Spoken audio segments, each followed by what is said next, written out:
an American woman, a woman living in the United States of America, which is where we live, is on average will live to the age of, well, actually last year it was 81. It declined by a full year in the past year, likely due to COVID. So on average, 80 years old, but is seeing diminished fertility already in 20s, 30s, and in the 40s as well. And so it's really important for us to be aware of this. And this has to do with that mismatch between the world that we live in and our reproductive biology. And so this is, again, why I said it's partly a remembering and it's partly learning a new way.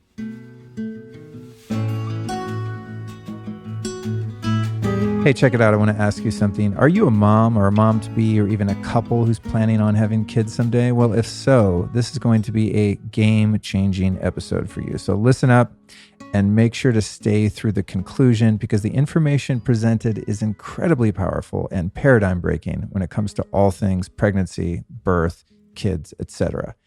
This is episode 378, The Myths of Infertility, Primemester Power, and Creating Superbabies with Dr. Cleopatra, hosted by yours truly and co-hosted by my partner and someday mother-to-be, Alyson Charles. You can find the show notes for this episode at lukestory.com/Cleopatra. That's lukestory.com/Cleopatra. Our guest, Dr. Cleopatra, is the founder and chief scientific officer at the Fertility and Pregnancy Institute. She's a scientist and tenured University of Southern California professor who pioneered the field of fertility biohacking and creating superbabies. To date, Dr. C has scientifically studied tens of thousands of women and families and has helped women in 23 countries on 6 continents to have their superbabies using the Primemester, the magical and powerful window of opportunity before pregnancy, when we literally have the power to change the quality and expression of the genes that we pass down to our babies and grandbabies. And due to her expertise and massive heart, this was one of my favorite episodes ever. I mean, I say that every time, right? Each one is like, oh man, this was the one. And they kind of all are. But when it comes to this particular topic, I learned so much as a man. I mean, I realized, wow, I'm clueless. So thank God I did this interview. I've done a few about birth and birth trauma and things like that, natural childbirth, and I continue to explore this topic more as it's obviously an interest of mine at this time in my life.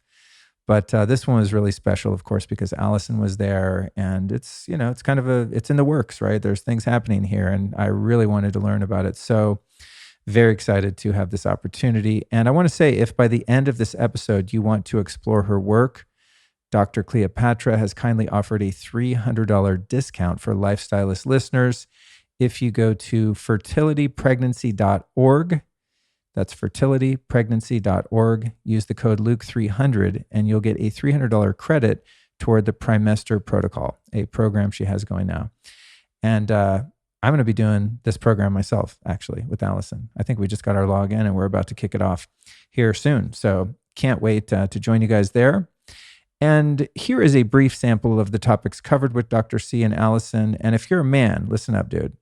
Please do yourself and your family a favor and give this a listen. As I said, I learned a ton, and I'm going to continue to do so as I go on through her Primemester course. So men, don't be scared, man. This is important stuff. And I found it to be just fascinating, of course, because I love my lady, and I love moms. I love my mom. And it's just incredible when you start learning about the biology of the female body and what it's capable of. It's insane.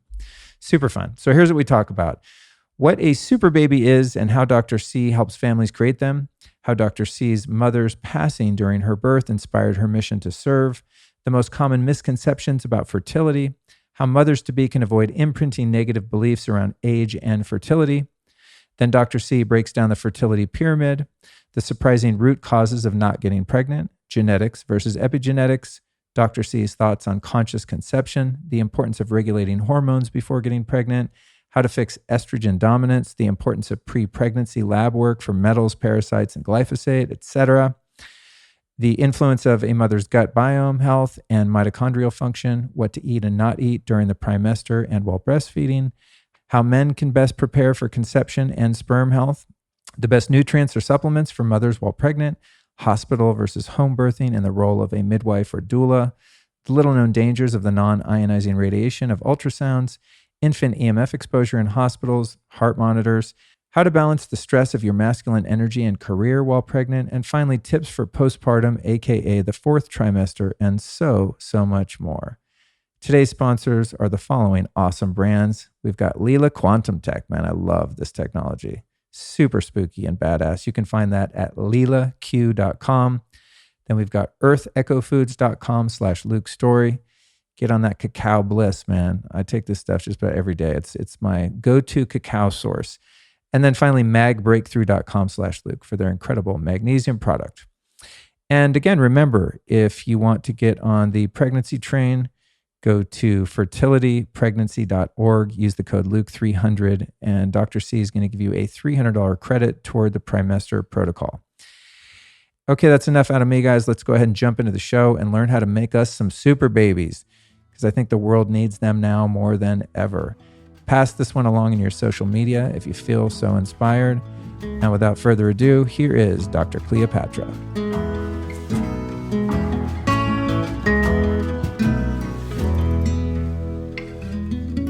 Dr. Cleopatra, Here we are. You made it to Austin to hang out with me and Alyson. Yay. I'm so excited to be here. I haven't been to Austin in over a decade, so it feels good to be here. Cool. Yeah, I'm so excited to have this conversation. It's been a long time in the works since you don't live here and you're passing through on your way to somewhere. So thank you so much for making this stop. I find that the conversations are always so much more meaningful when we can sit down and share the air of the room. So thank you for making the time. It's my pleasure. Thanks for having me. Yeah. And thank you, Alyson, for being my co-host today. Yeah. I don't know if co-host will end up being the right term, but I'm here and I'm here to learn.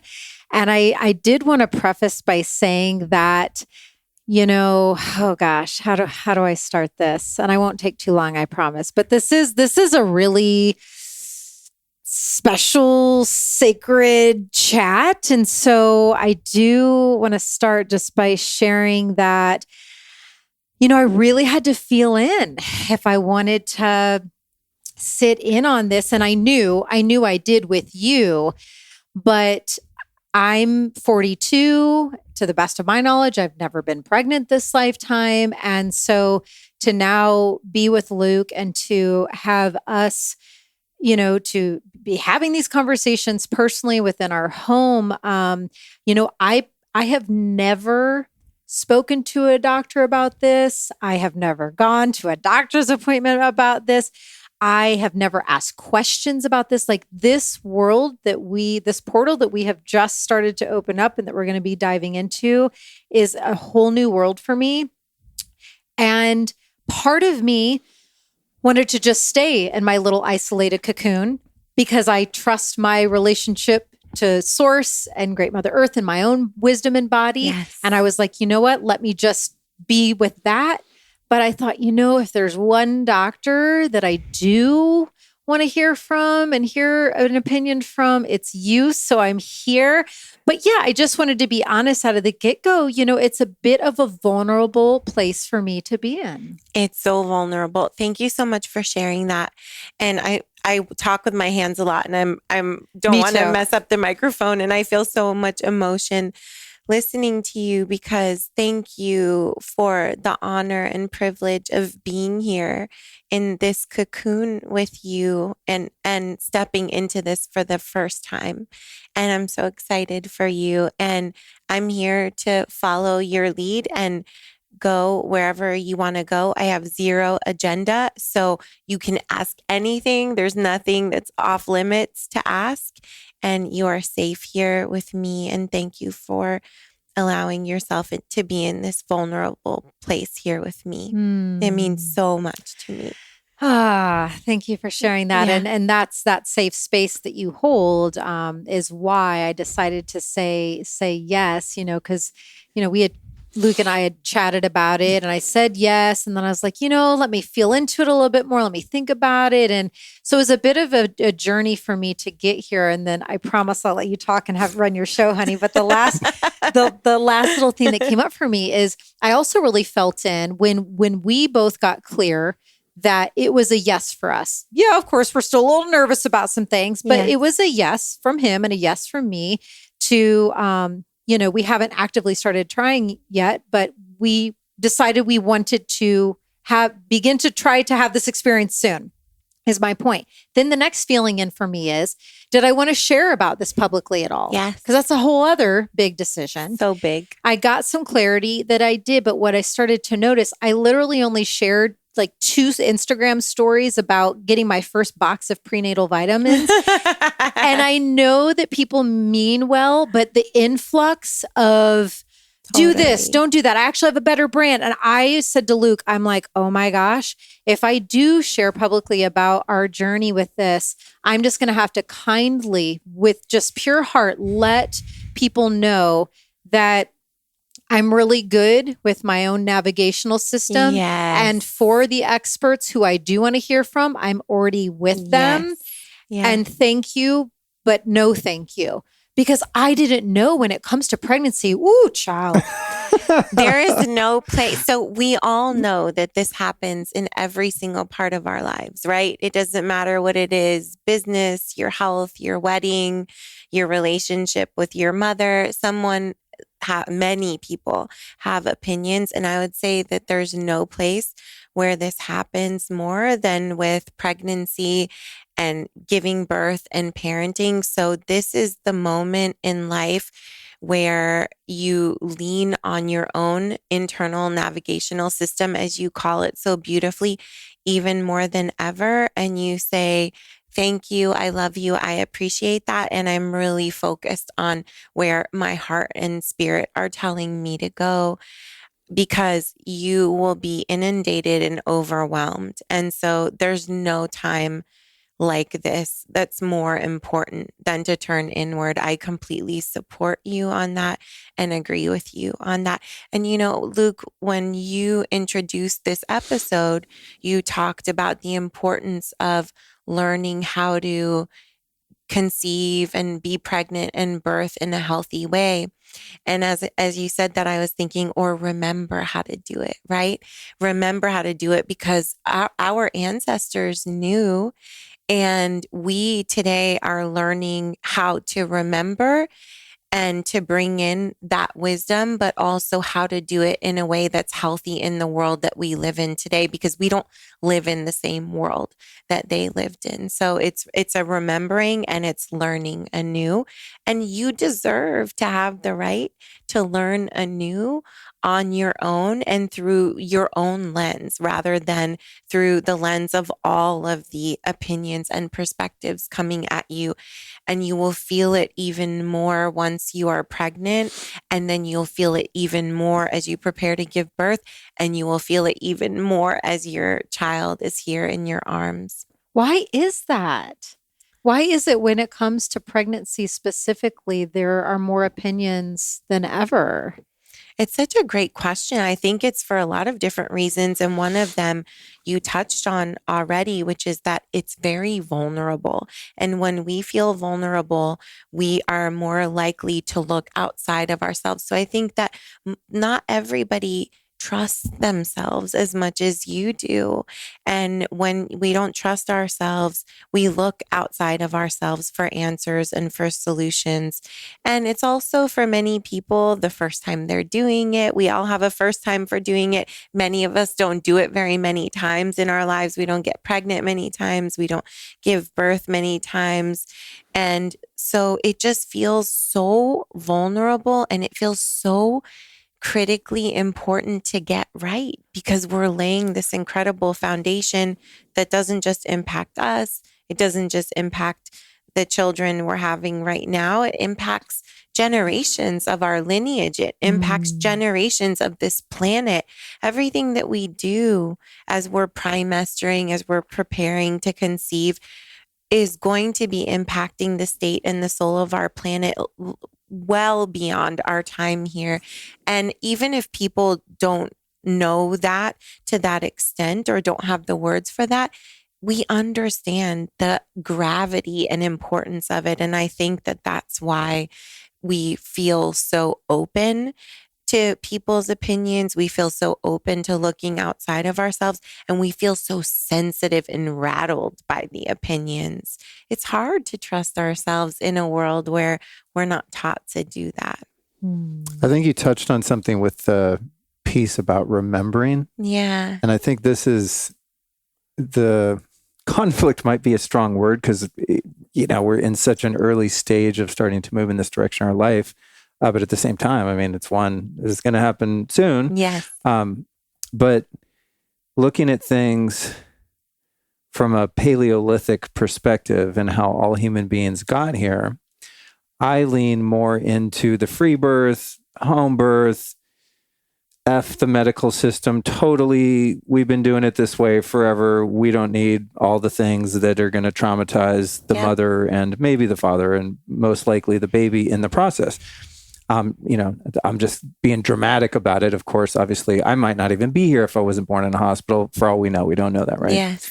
But I think you said something that's really key in that sort of division of thought, because a lot of people that follow my podcast, and I've interviewed a couple of people that are avid proponents of doing everything as natural as possible.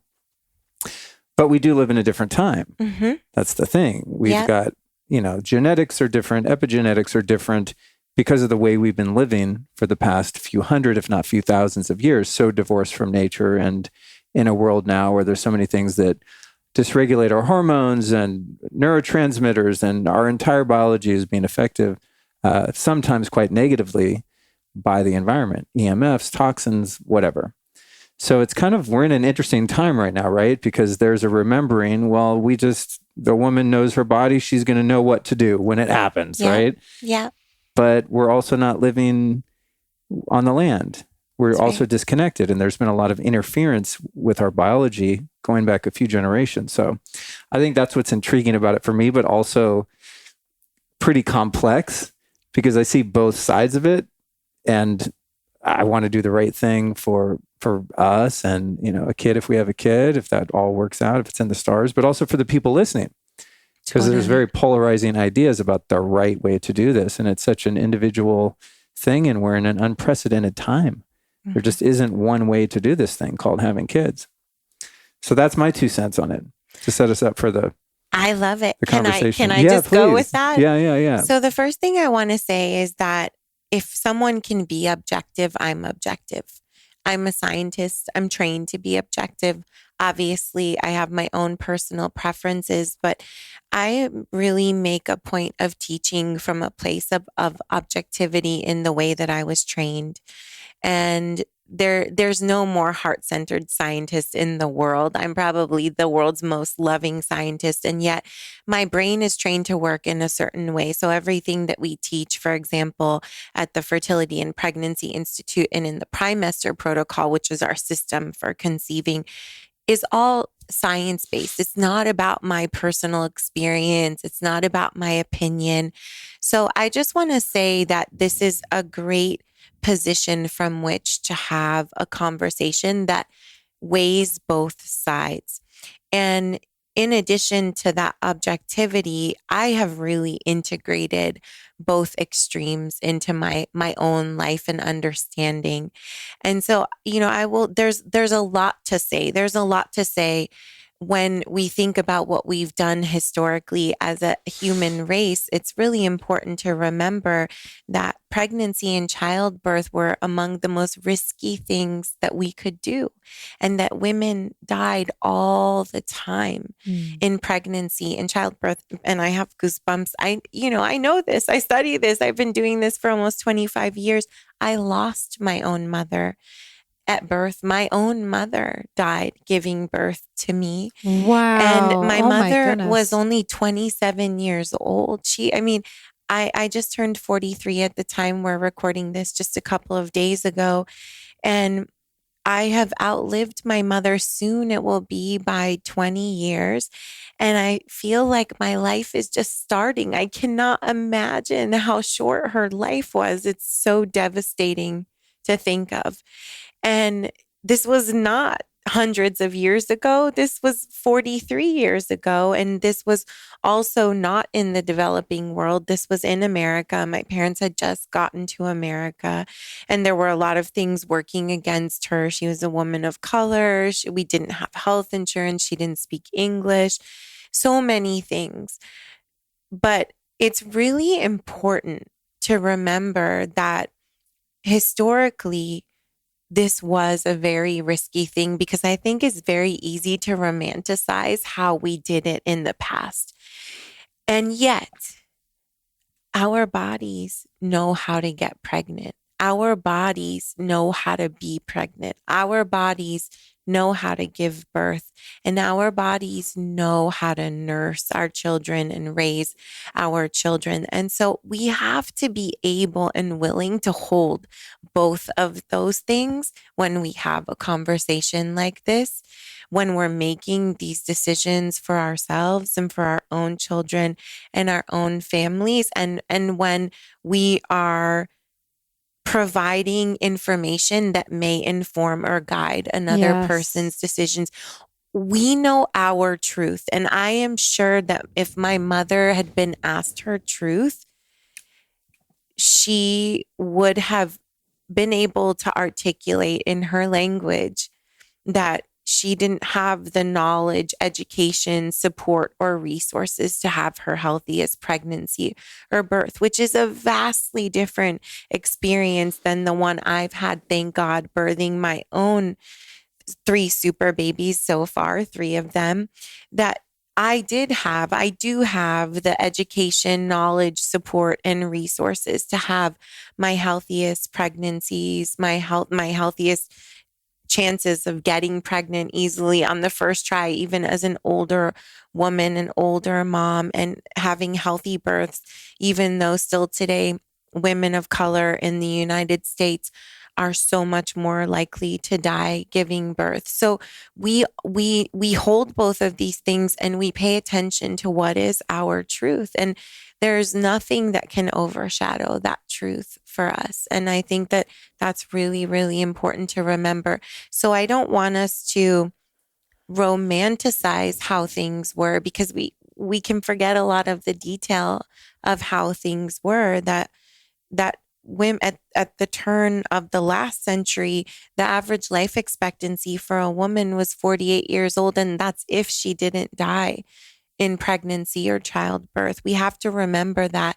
And also, there are so many things about our modern world that are mismatched to our reproductive biology that make it harder to get pregnant, stay pregnant, have a healthy pregnancy, have a healthy birth, and nurse the way that we want to for as long as we want to, and raise our children the way we want to. So it is a remembering of that innate wisdom of our own truth and our own knowing. And it's also a learning of a new way in this world that is so mismatched to our innate reproductive biology.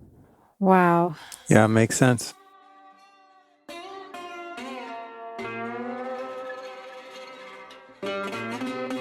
I've been into energetic healing technologies for many years, especially those that are supportive for EMF exposure. And there are a lot of so-called quantum products on the market, and I've tried just about any one I've ever heard of, but few of them have had any noticeable effect. However, there is one product line that's passed my test and become part of my arsenal, and it's called Leela Quantum Tech.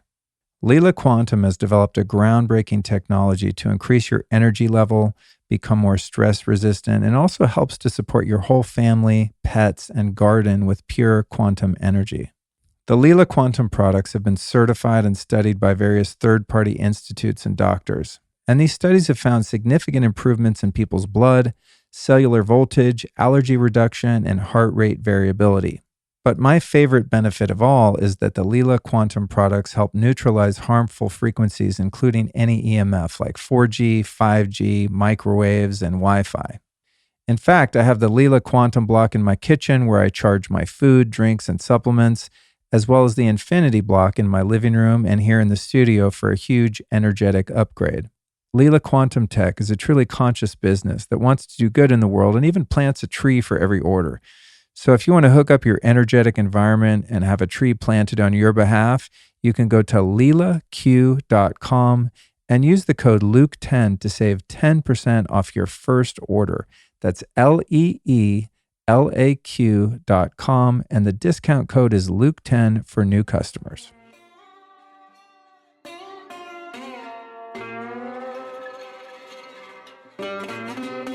That was so powerful. I did not know that story. Your Yes. mother, what was her name? Miriam. Oh, Miriam. Miriam. Oh, gosh. I feel the power of that so Yeah. deeply.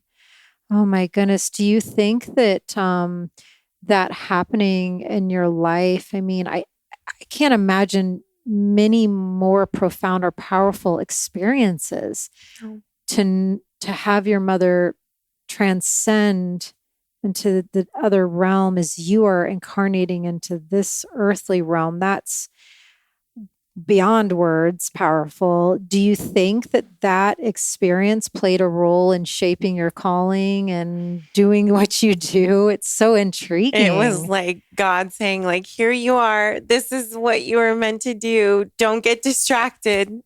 Keep going. We need you to be willing to be that insanely dedicated and devoted that only you could be, coming from the beginnings of that experience, to invest 80,000 plus hours of your young life in your fly 20s and 30s, not dating, not doing anything, being, very just right there, focused and so committed 100%. And it's really interesting. I was at the dentist recently and she came and she's telling me about the story she's reading, and she was like, can you imagine if you were the reason your mother died? In the story, the mother died giving birth to the child. And then she stopped and she looked at me and she's like, oh my God, you do know. She knows my story. She had forgotten in that moment. And she said, I'm so sorry. I'm so sorry. And we laughed about it. And yeah, there's something that words can't describe about knowing that you getting to have your life took your mother's life. And people ask me, is your birthday happy or is your birthday sad? And I would say my birthday is mostly happy, but for sure there's that recognition and awareness, and that you are born with a deep sense of responsibility when you come into the world in that way. And my stepping into that responsibility has been a commitment that no other human being, no other child, no other mama, no other family has to know that responsibility of being responsible for losing the woman who was bringing them into the world.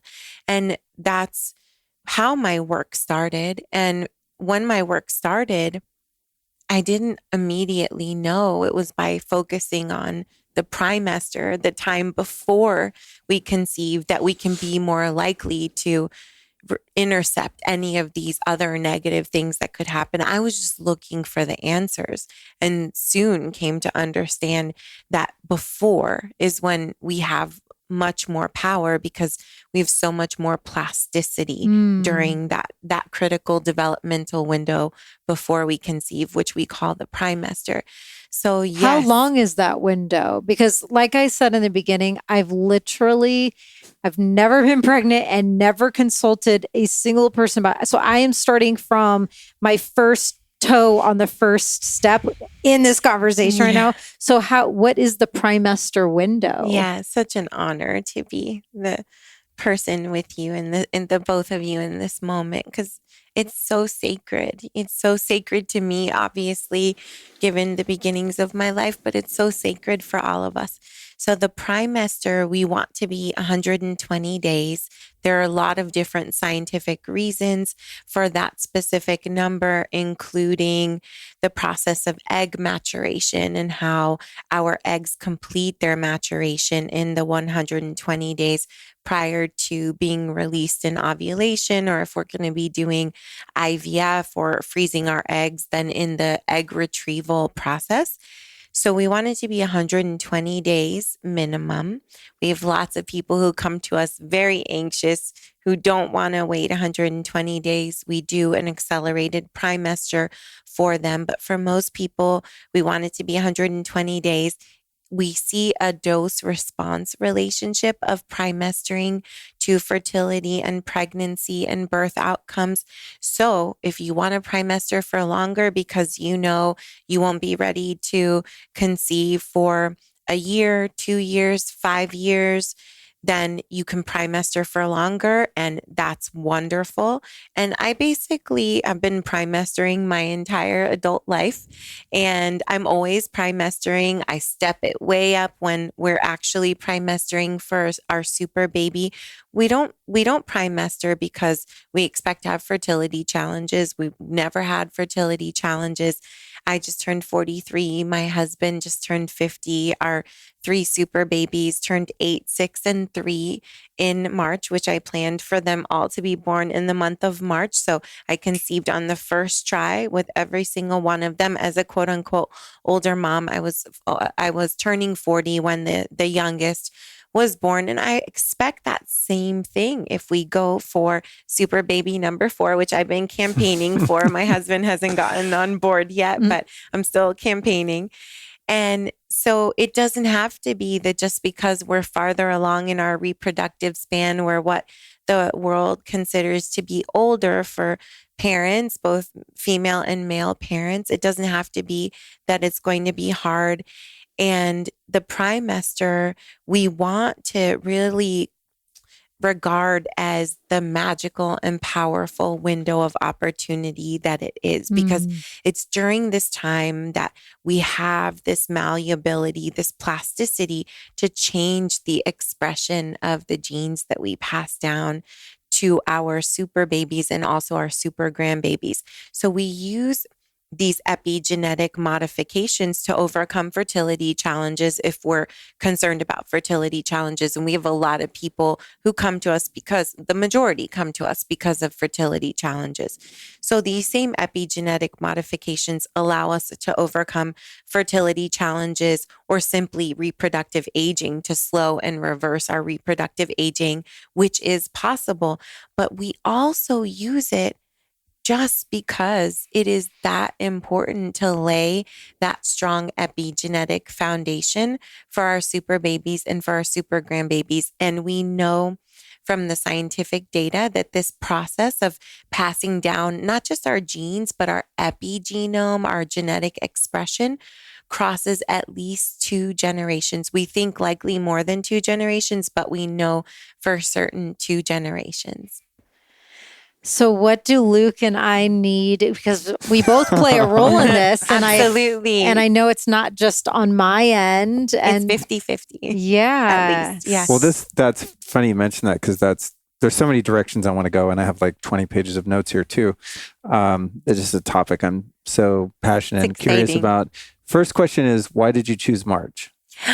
That's such a good question. And people ask me that all the time. Are March babies smarter? What is it? So it's nothing that sexy. I promise. It's actually a very practical decision. I'm a tenured professor at the University of Southern California, and it works well with the academic calendar. So that's the only reason. And in fact, there are data that show that there may be better or more ideal months for our children to be born. Malcolm Gladwell talks about this in his incredible book, Outliers, and how when we have our children such that they will be among the oldest in their age group, it gives them all of these developmental advantages so that they look like they're smarter, stronger, taller, better at everything that they try.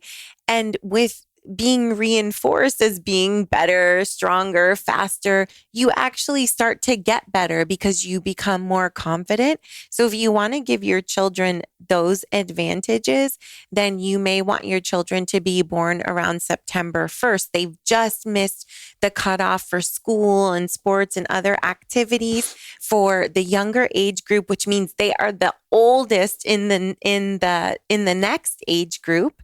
And so for that age group, then they're the oldest for the next age group, which means that they're going to be the tallest, smartest, strongest, fastest, most coordinated.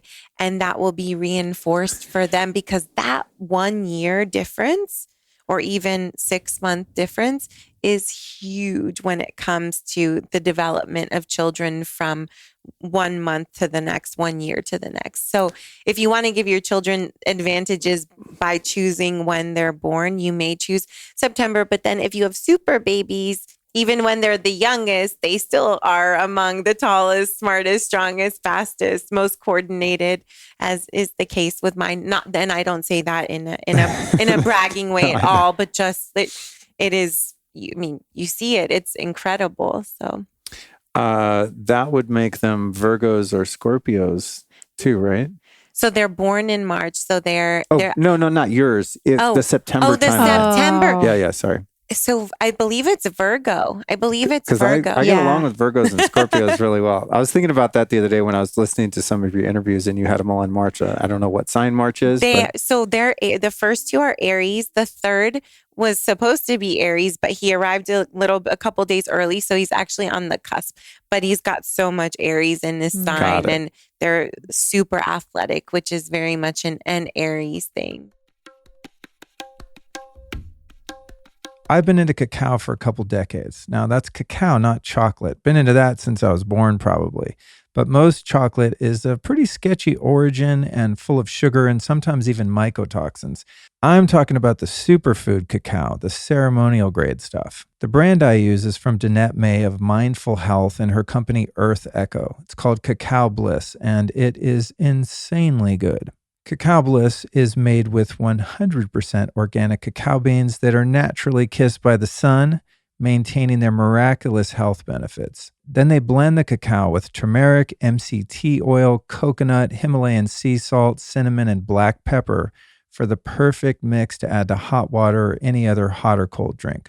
My go-to is usually pouring a scoop or packet of this stuff into my morning coffee. I actually made one this morning and chugged it on the road while running errands. Cacao Bliss does the cacao right. It checks all the boxes. It's paleo, gluten-free, keto, and even vegan. Well, mine's never vegan because I usually add grass-fed butter and colostrum to my hot drinks. But anyway, if you're ready to get down with some Cacao Bliss, it doesn't matter how you make it. It's always delicious and really good for you.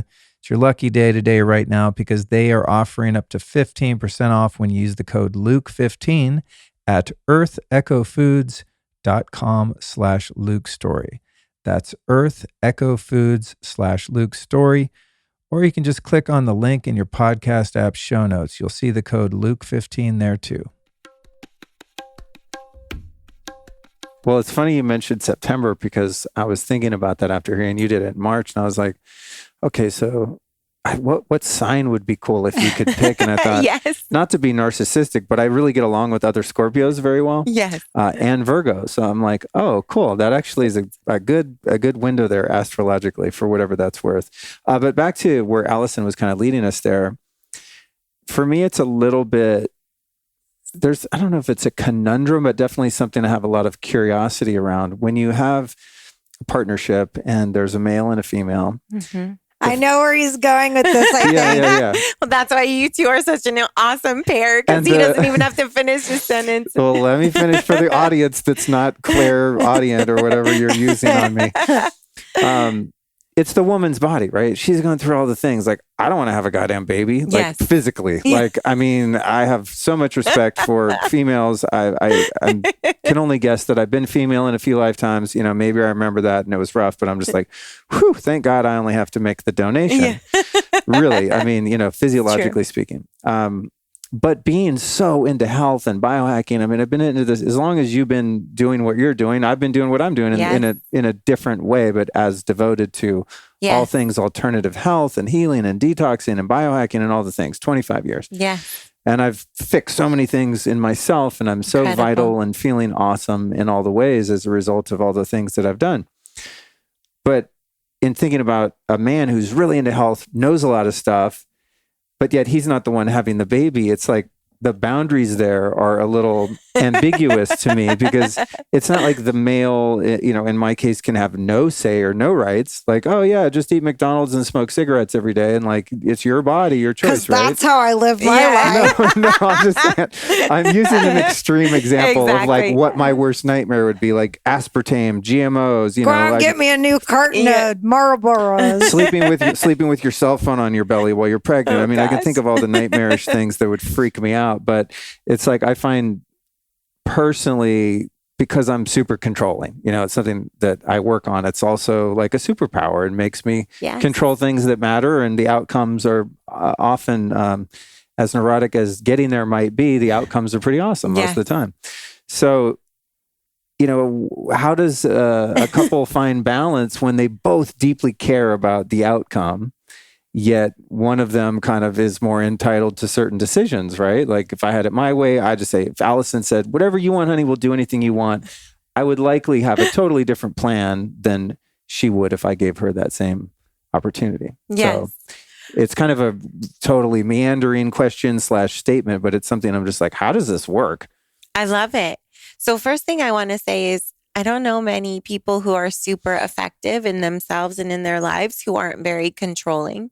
So that's number one. Yes. I think that's, being more relaxed works for some people, but most people who are living the kind of life they've dreamt of for themselves are really going for it and really deliberately creating it. And I'm a strong proponent of that for creating our super babies as well. So when someone comes to me and says, well, we're not expecting fertility challenges, can't we just have sex and have a baby? I'm like, you can, but let's talk about what it's looking like in our world when people do that.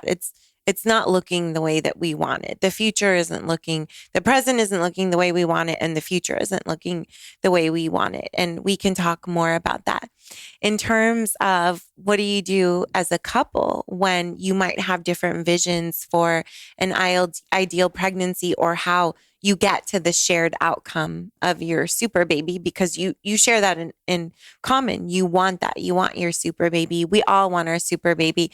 Because when we get to have our super baby, it doesn't mean that my baby's better than someone else's or your baby will be better than someone else's. It means that we get to have our super baby. We get to have the healthiest, happiest, brightest, most well-adjusted baby that we can possibly have, given our genome and our epigenome, or our gene expression, and that of the other person, providing DNA for our super babies. And as we said, our super grandbabies.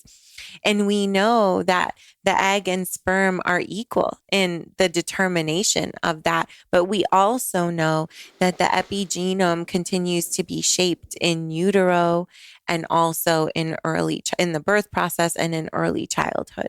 So at different points, the person providing the egg and the womb may have more impact at certain points, but the overall impact is equal. And I just want to point out something that I think is really important, because not everybody listening identifies as either male or female, and not everyone listening is in a heterosexual relationship. And so it's really important for me to say that at the Fertility and Pregnancy Institute, we love and honor and celebrate all gender identifications, all faces of love and family. And when we talk about egg and sperm, or male and female, it's because we're talking about the biological process of conception, which requires egg and sperm, regardless of whom we love and how we identify. So I just want to be really clear about that. When it comes to the union of egg and sperm through a loving relationship. So if you're in a relationship where you can come together with the other person to create a baby, if you're in a same-sex couple or you're single, then you might be using an egg donor or a sperm donor. That's a different kind of situation, right? But when it comes to the union of egg and sperm in the context of a loving relationship, number one, the good news is that we often choose a partner who has similar values, especially when it comes to the most important things in life. So it's not likely that you, Luke, would be falling in love with and having a child with someone who smokes cigarettes and eats McDonald's. I mean, that's just the bottom line. Not that we're knocking on anyone's choices, but it's not likely there wouldn't be compatibility. Exactly. Yeah. And even if you have, the details are different. I used to smoke cigarettes, by the way, for the record, for like 15 years. Absolutely. So, absolutely. Love me some cigarettes. Exactly. And so we evolve, right? And you are partnered with the person who fits you today. And it's probably a good thing that you're not partnered with the person who fit you 15 years ago, because they may not fit you today, especially if they didn't evolve with you, right? So we start out, more than likely, we've chosen someone who is compatible, whose values are compatible with ours.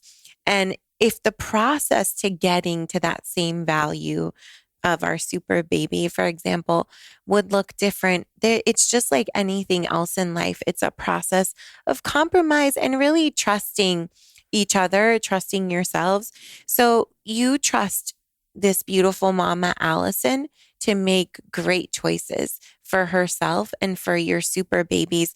That's one of the reasons why you fell in love with her and decided that you actually want to have a super baby, or you want to have a baby. Whereas in the past, you may not have felt very inclined to have children at all. Part of it is your love and trust for her that makes you want to have a baby, so that you can trust in her, you can trust in yourself and the choice that you made in her, and you can also trust in your own instincts to know what is yours and what is not yours. So you will know, and you will be right the majority of the time. Maybe not 100% of the time, but It's debatable. a majority of the time you will know when it's your domain that you want to speak up about, and when it's not really your domain, and you need to just trust in this beautiful human you've chosen, and trust in the instincts and choices that she has and makes. Yeah. And I think most of the time you will trust yourself, and you will know. There might be a couple times you don't get it right, and you overstep, and she says to you, I got this, baby. Just trust me, Mm-hmm. Yeah. And I mean, I think part of his hesitation, which, I know we don't have time and space to get into my whole backstory, but part of him wondering about this is because I come from a childhood where, and again, let me preface, wouldn't change a thing. All is divinely perfect. But my childhood, my dad was my distance running coach. It was really extreme. I was national champion, athlete. And so I was told what to do with my body, how to, what to put in my body, how to train my body. And so after my body started to break down after being a college athlete, and I didn't want anyone to tell me what to do with my body. It took me the pendulum swing from extreme athletics, then went to the other extreme side of I need to let my body totally rest. And I did that for a very long time. I'm just now starting to exercise again.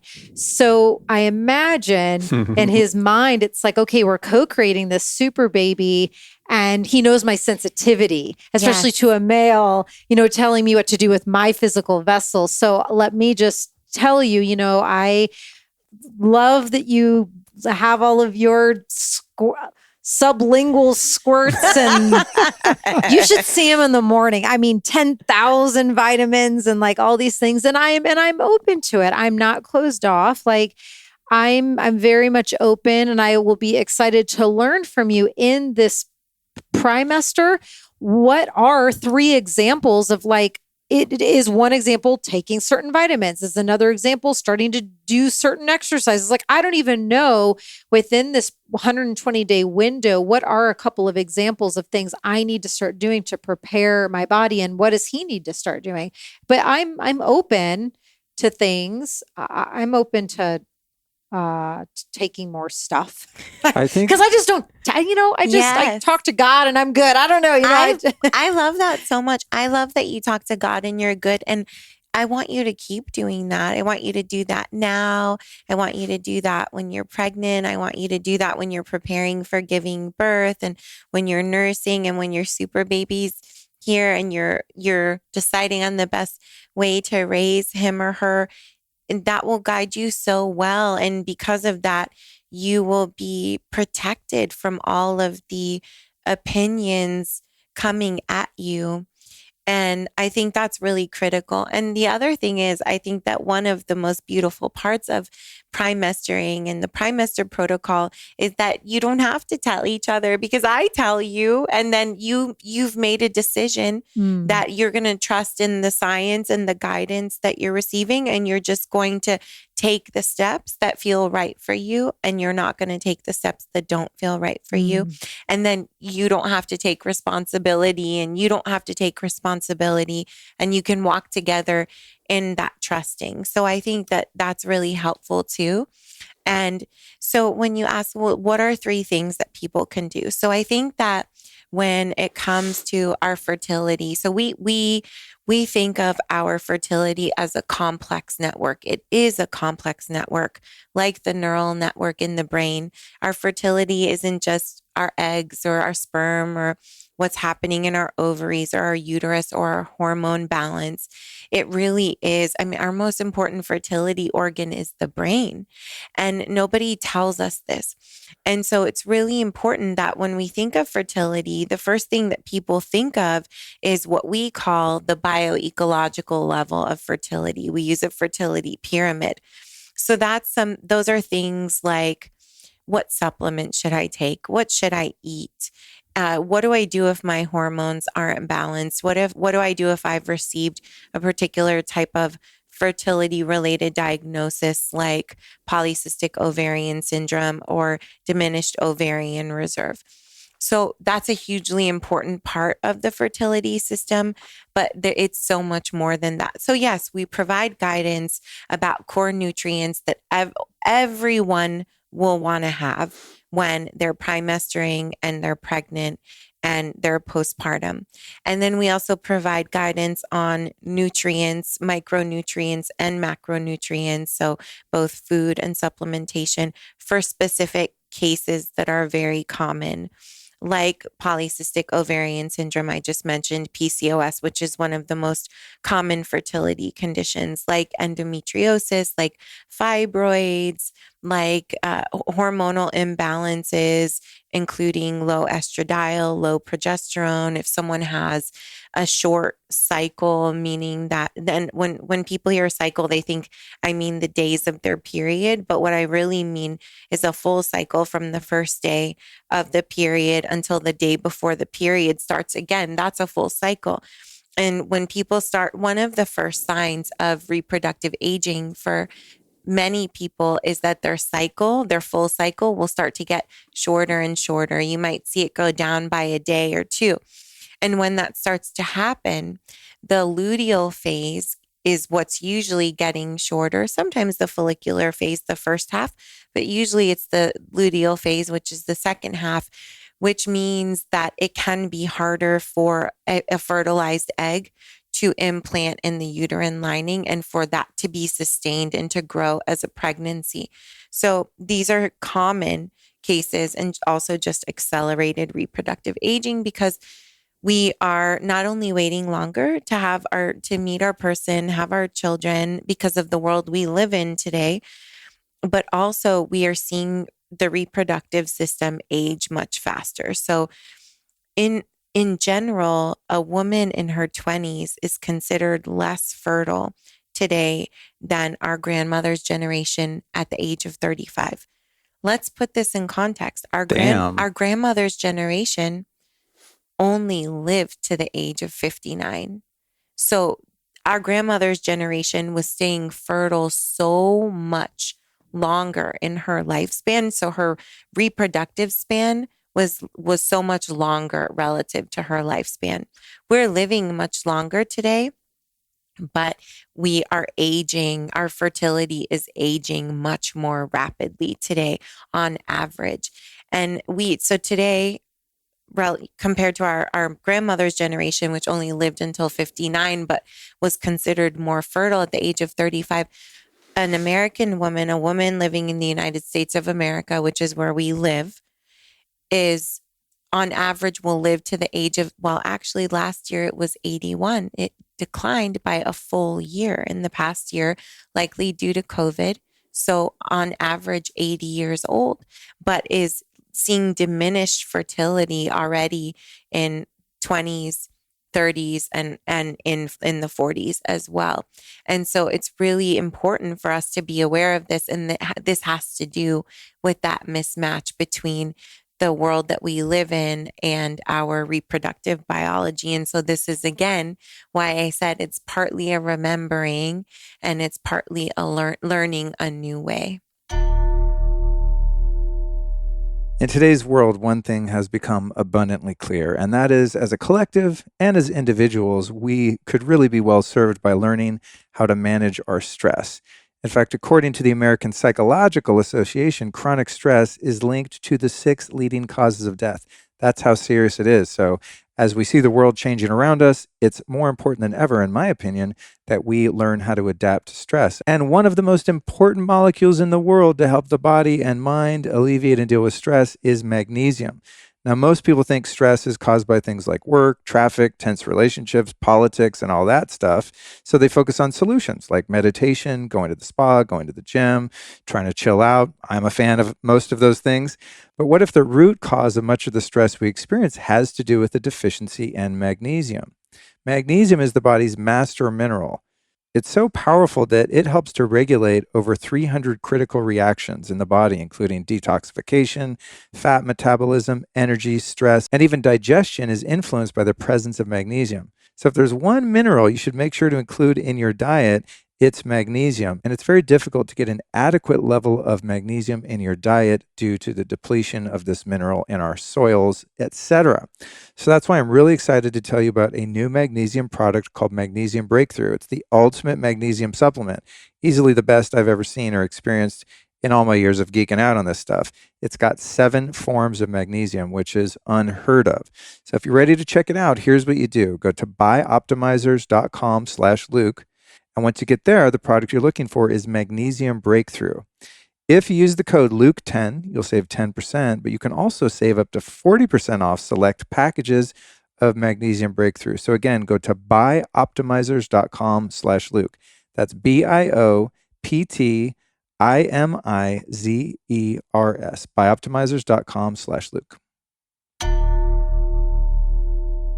I kind of wanted to go down Alyson's road and okay, so let's talk about the things to do. But before that, I think it would be useful for people to get an overview of some of the most common misconceptions around fertility, right? Yes. I've heard you define infertility, and it's kind of a term that's just thrown around, but the way people use it isn't actually factual. So maybe you could just give us some of the myths there to give us the good news after the news that you just gave us of we're tanking in our reproductive ability, but at the same time, perhaps because there's an industry built around this and it's monetized and incentivized by that in some ways, that many women and couples are led to believe that they are infertile and therefore it's just over for them. So break some of that down. This is so important. I'm so glad you're bringing this up, Luke. Thank you. So I want to say that it is scientifically documented that fertility is declining for both males and females. And if we had studies in all genders, we could probably say all genders, but we don't really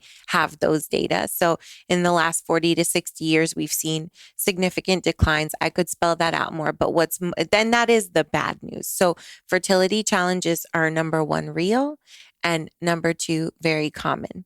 However, there's something really important to understand, which is that there's a big difference between fertility challenges and true infertility. And you hear all these statistics being thrown around. 1 in 8 couples are infertile.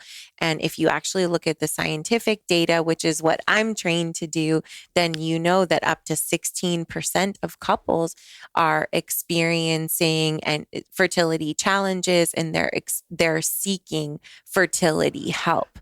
So it's even more than that 1 in 8. However, what's really important to understand is that from the perspective of human biological fact, only approximately 2% of the human population, plus or minus 1%, so 3% on the high end, are truly infertile or truly sterile. The vast majority of people who are experiencing fertility challenges are experiencing just that, challenges that are temporary and that can be overcome. They are not truly infertile. There's a statistic in science that we use, which is called involuntary childlessness. And this is one example of what we know about what is true infertility or true sterility. So involuntary childlessness or non-voluntary childlessness is the percentage of people between the ages of 15 and 49. I know it sounds crazy to talk about 15-year-olds, but this is how we measure in science, because this is a statistic that's measured all over the world. not just in the United States or in the developing world or the developed world as a whole. So you have to remember that there are different cultural norms and practices surrounding childbearing throughout the world. And in lots of places, it's not unusual to be having children at the age of 15. My mother started having children at the age of 17. When my mother passed away at 27, she was giving birth to her third and fourth children because I'm an identical twin. So, and she had already had 2 children. So this statistic is measured in individuals between the ages of 15 and 49 who do not have children, and they do not have children, and it's not by choice. So they're childless and it's not by choice. And this number is approximately 3%. And it's approximately 3% in pretty much every country that you look at it in. And that's because it more closely approximates human biological fact of sterility or true infertility. There are other similar types of data. For example, the distinction between primary, quote unquote, infertility and secondary infertility. At the Fertility and Pregnancy Institute, we don't use the word infertility because we know that it doesn't apply to very many people in the world at all. We use the term fertility challenges, but essentially primary and secondary fertility challenges are if you want to have a baby and you're having difficulty getting or staying pregnant and you don't have any other children, or if you have already had children and you're having difficulty getting and or staying pregnant, that's secondary. Again, those data show us that only approximately 2% plus or minus 1% in every place you look in the world of people are truly sterile or truly infertile. So if people are going to use the term infertile, I want them to make sure that they're using it in the most accurate way, which means to refer to someone who is believed to be truly sterile or known to be truly sterile. And if there's anyone walking around this planet thinking of themselves as infertile because they received a diagnosis of infertile, I want them to know that the overwhelming odds are that they are not truly infertile, that they are not truly sterile. We have to remember that the term infertile started being used so commonly as a diagnosis.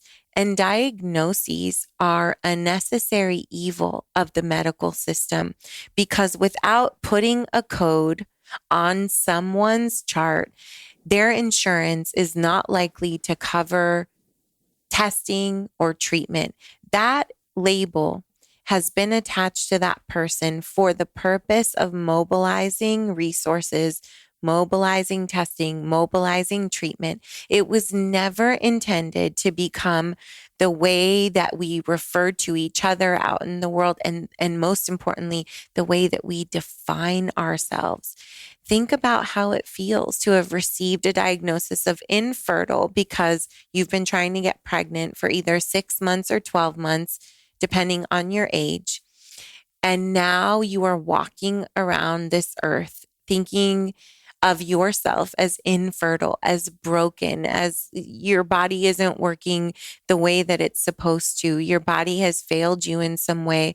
It is so psychologically and socially damaging, and it is very hard to overcome that self-definition and that self-identification. It is so hard to overcome identifying oneself in that way. So for me, it is very important that healthcare providers be clear that if they are putting infertile on someone's chart, that they are doing it for the purpose of insurance kicking in for treatment and testing, and not for that person to identify themselves through that label.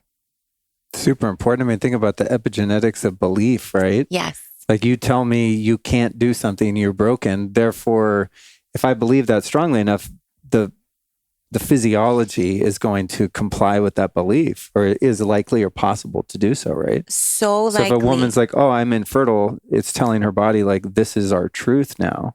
So it's crazy. It is so hard to overcome. And I would say that one of the biggest things that we need to do in the Primemester Protocol is overcome that belief that the body can't do it, that the self can't do it, that the body is broken in some way. And it is magical what happens when we manage to overcome that. I'm not saying that fertility challenges are in someone's head.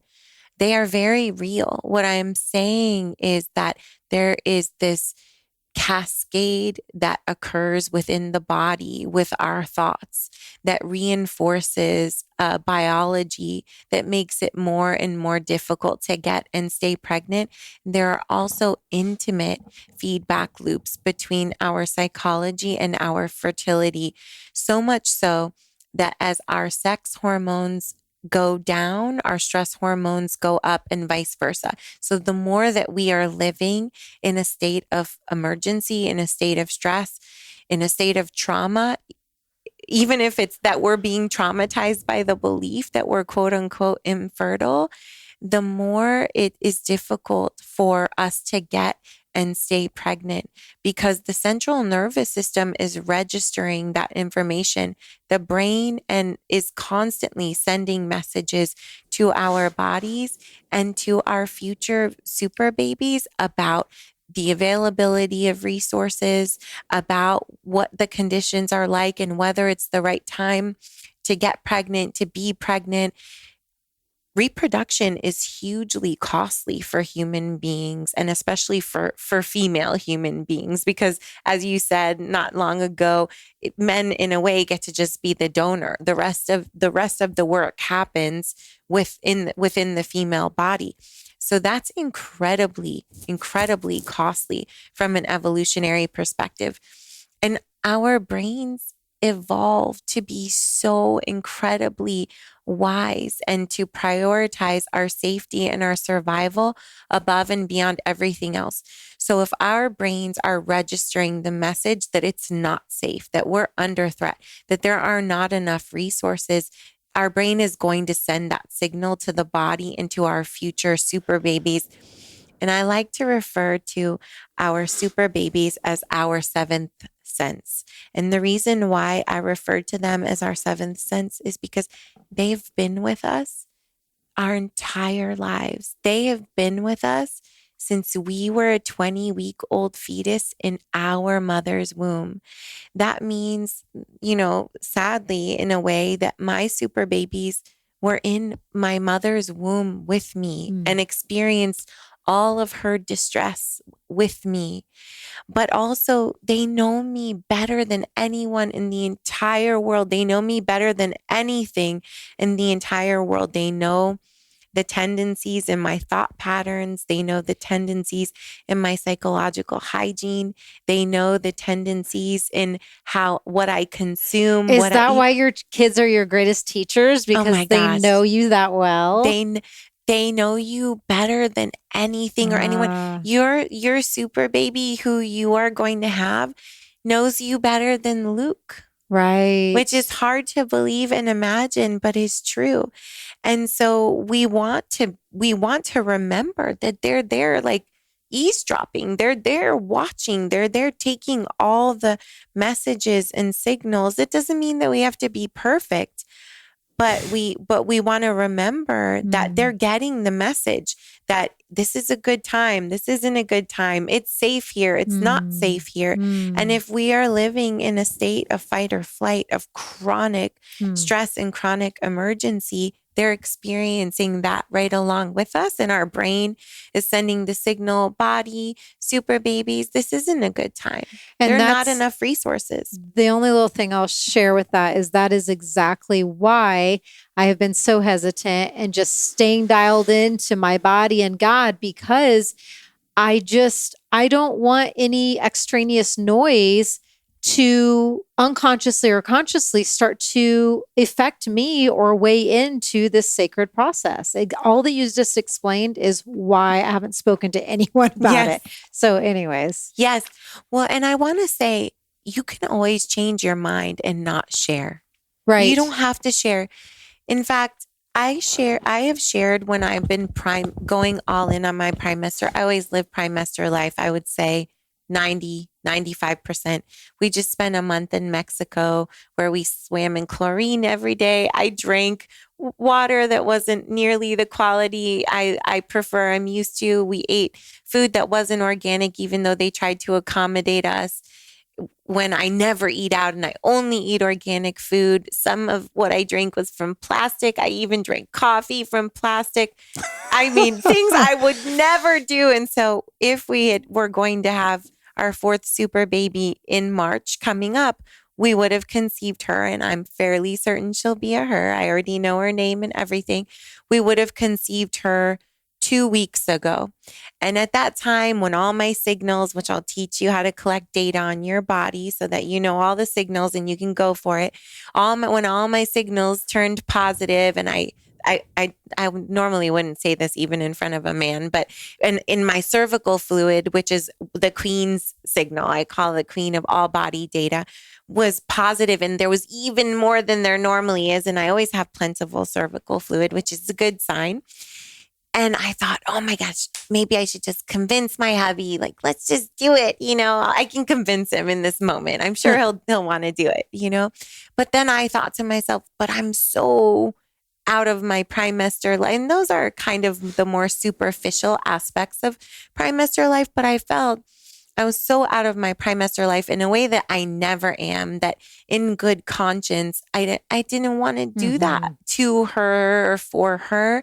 And so I was like, okay, we'll revisit this at this time next year if we want her to be born in March, or maybe we'll have her at some other time of year if we decide. Maybe we'll go for September this time around. But the point is that these things are constantly shaping our epigenome because it's not fixed. And so just because I live Primemester life 90%, 95% of the way all the time doesn't mean that 1 month, especially the month right up leading up to conception, doesn't matter. It does. It's the same thing for your longevity, right? You can't, just because you did years of pouring into your longevity doesn't mean that you can stop pouring into your longevity at any point, right? Because it's the same epigenetic process. Our reproductive longevity and our overall longevity are actually intimately tied to one another, which is something that we can talk about if you're interested in. But so I have shared my Primemester when I'm going to go all in case I convince my hubby that we should have another super baby. But when I'm Primemestering and I'm in my early pregnancy, I don't share. That is a sacred time. It's mine. It's mine to experience how I wish and in the emotional state that I want to be. I was already dealing with the life of being on the tenure track and being a tenured young woman of color, the first in history to be hired on the tenure track in the school where I started at USC. That was enough of emotional burden I carried into all of my Primesters and throughout all of my pregnancies. And I didn't need to add to that. So you can always change your mind and do this as privately as you want to do it. And even if you don't, you are a powerful being. And you can insulate yourself even when you are sharing publicly. And I highly recommend doing that. I do. Throughout your Primemester, throughout your pregnancy, and throughout raising your children, I don't listen to anybody about how I should raise my children. I do not. Boom. Great. I like it. I like the piece about kind of the negative affirmations, right? Yes. That and I'm assuming this is true somewhat for the male in the equation too. I mean, I'm just thinking about myself, and when I'm in a limbic system dominant fight or flight paranoia about having a baby, and it has to be this way, and like and all that. Yes. Like hanging on and controlling. Yes. On a spiritual or psychological level, that's imprinting on Alyson and on the baby that she's potentially going to create, right? So it's 100%. like on the energetics of it is a whole other level I think is really important to be aware of. And as Alyson said, I mean, from time to time, like, oh, listen to this podcast or this, that. She's like, no, I don't want to know anything. And I'm like, what? Yeah. We got to learn about this stuff. She's like, I don't want anyone putting anything in my head, basically, that I might not be able to get out. Yeah. Something that wouldn't serve her, you know? And I don't know that the same is true for me, because I'm just taking in so much information all the time and just constantly filtering out what doesn't fit. But, or even like, we were in the car and, on my podcast, I interviewed a dear sister who has had a hospital birth and also a complete wild birth, 100% wild birth. So she knows both avenues. And, and then just within our community, there are plenty of people that have also had both. And it's like, I'm not even gonna try. Like I can tell I'm not even at the place at all where I can tune in or access what feels right for me right now, because we're not even actively, I'm not even officially in the Primemester yet, because I don't even know what your protocol is, which FYI, we need to get going on it. If it's 120 days, we need to get her going. Yes, exactly. I would vote for longer. Yeah. But that's we can start with 120 days and we can go from there. But I agree with you. And you know what? You won't know until you're there. Yeah. And then you'll know. And then who cares what anybody else thinks? And I when I was doing my dissertation, I was my early mid 20s, and I felt, okay, we know we have all the science in the protocol already, but there's something more. There's something more that we haven't captured with the science. So I went to study with a Kundalini prenatal yoga teacher named Gurmukh. And I started to learn with her. And when I started to learn with her, and to this day, you can see infusions of what I've learned and what I've trained in the Primemester Protocol. And as I was learning, I saw beautiful examples of home water births, or even water births in bodies of water like the Black Sea. And I thought, for sure, I'm going to have water births with my super babies. And then my husband was like, oh, no. I don't like that idea. I think you should give birth in the hospital like everybody else. And I really didn't want to, but I also wanted to honor his desire to know that we would be in a place where he had never experienced this before, where I would be safe and his child would be safe. And we had a beautiful hospital birth. And when it came time for super baby number 2, he was open to a water birth because he saw everything was fine. No big deal. We could do this. And then I was like, well, actually, I'm going to give birth again with ROB at Cedars, where I gave birth the last time because I had such a beautiful birth. I'm going to birth again in the way that I now know to birth. And my second birth was a dream birth. I got to the hospital an hour before she was born. My doctor almost didn't get there in time. This beautiful nurse, who was the most perfect nurse for me, the right amount of love and firm, and she was just so perfect for me, was there with me. And she was preparing briskly to catch the baby on her own because she didn't know if the doctor was going to get there in time. And my super baby girl came out on the first push, purring, like so satisfied with herself. And she smelled so good, and she was so soft, and she had this long hair, and she was just like, everything was perfect.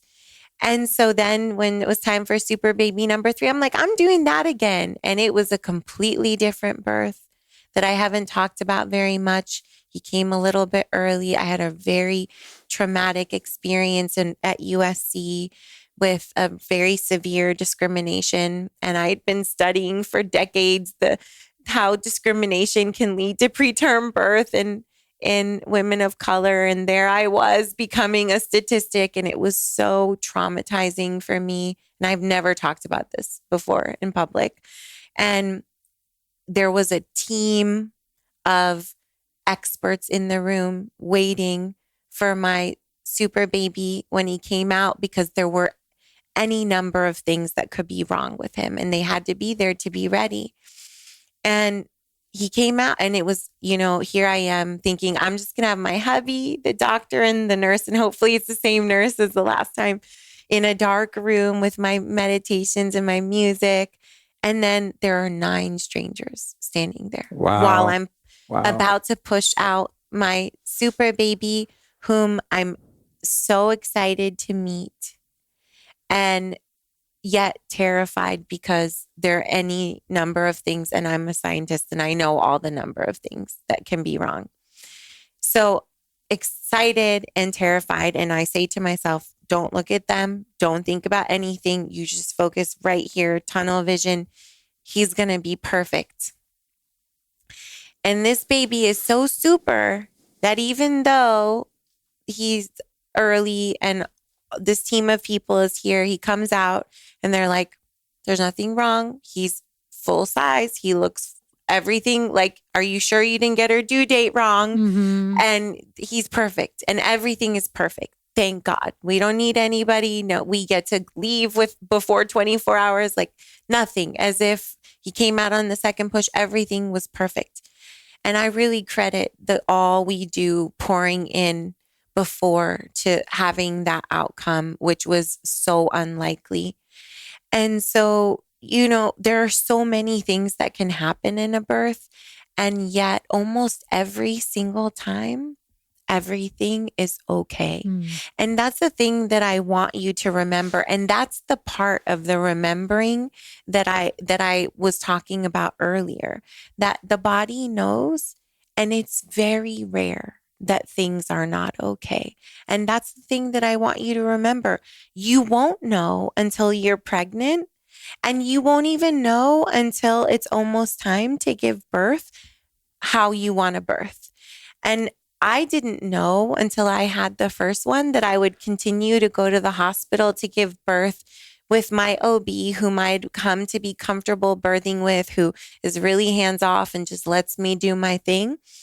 And now, because we'll be living in a new place, if I have another, which I'm hoping we will have another super baby, I'll probably have the home water birth that I always wanted, because I won't be birthing with the same person and in the same way anyway. And so you just don't know until you experience it. And it doesn't matter what anybody else's opinion is, because you get to have a beautiful birth, whether you decide to give birth in the hospital, whether you decide to give birth in a birthing center, whether you decide to give birth at home, or you decide to give birth at home with only Luke there and no assistance whatsoever.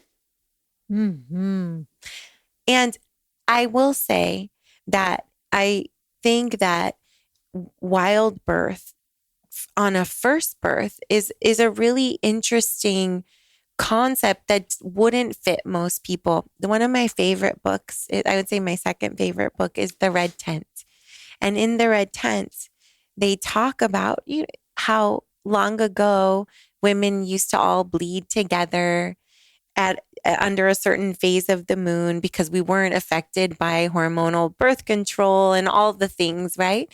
And it was a time of rest. And not only did women bleed together, but when they birthed together, and how it was sad to be among the wealthy in the moment that you were giving birth, because when you were among the wealthy, you were in a home that was closed in, and no one could hear your cries.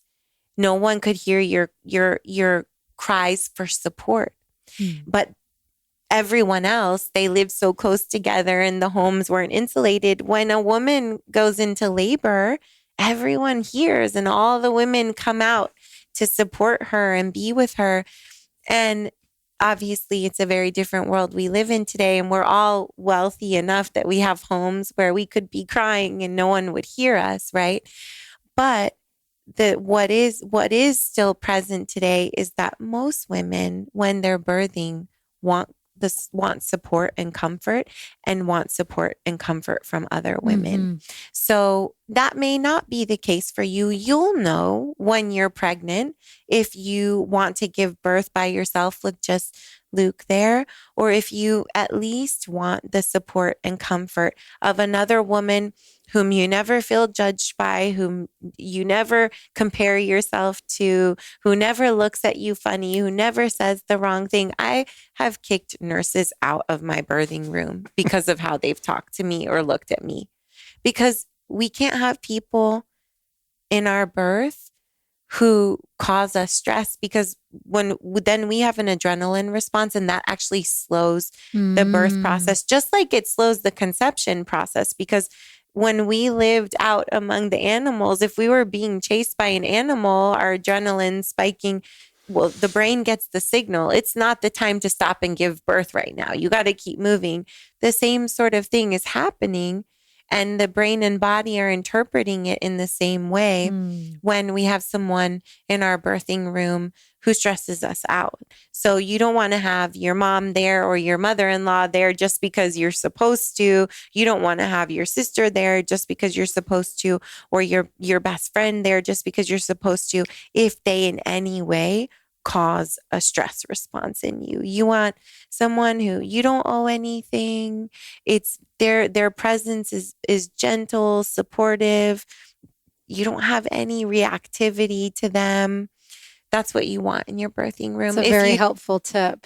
If you decide to have anyone at all there. Yeah.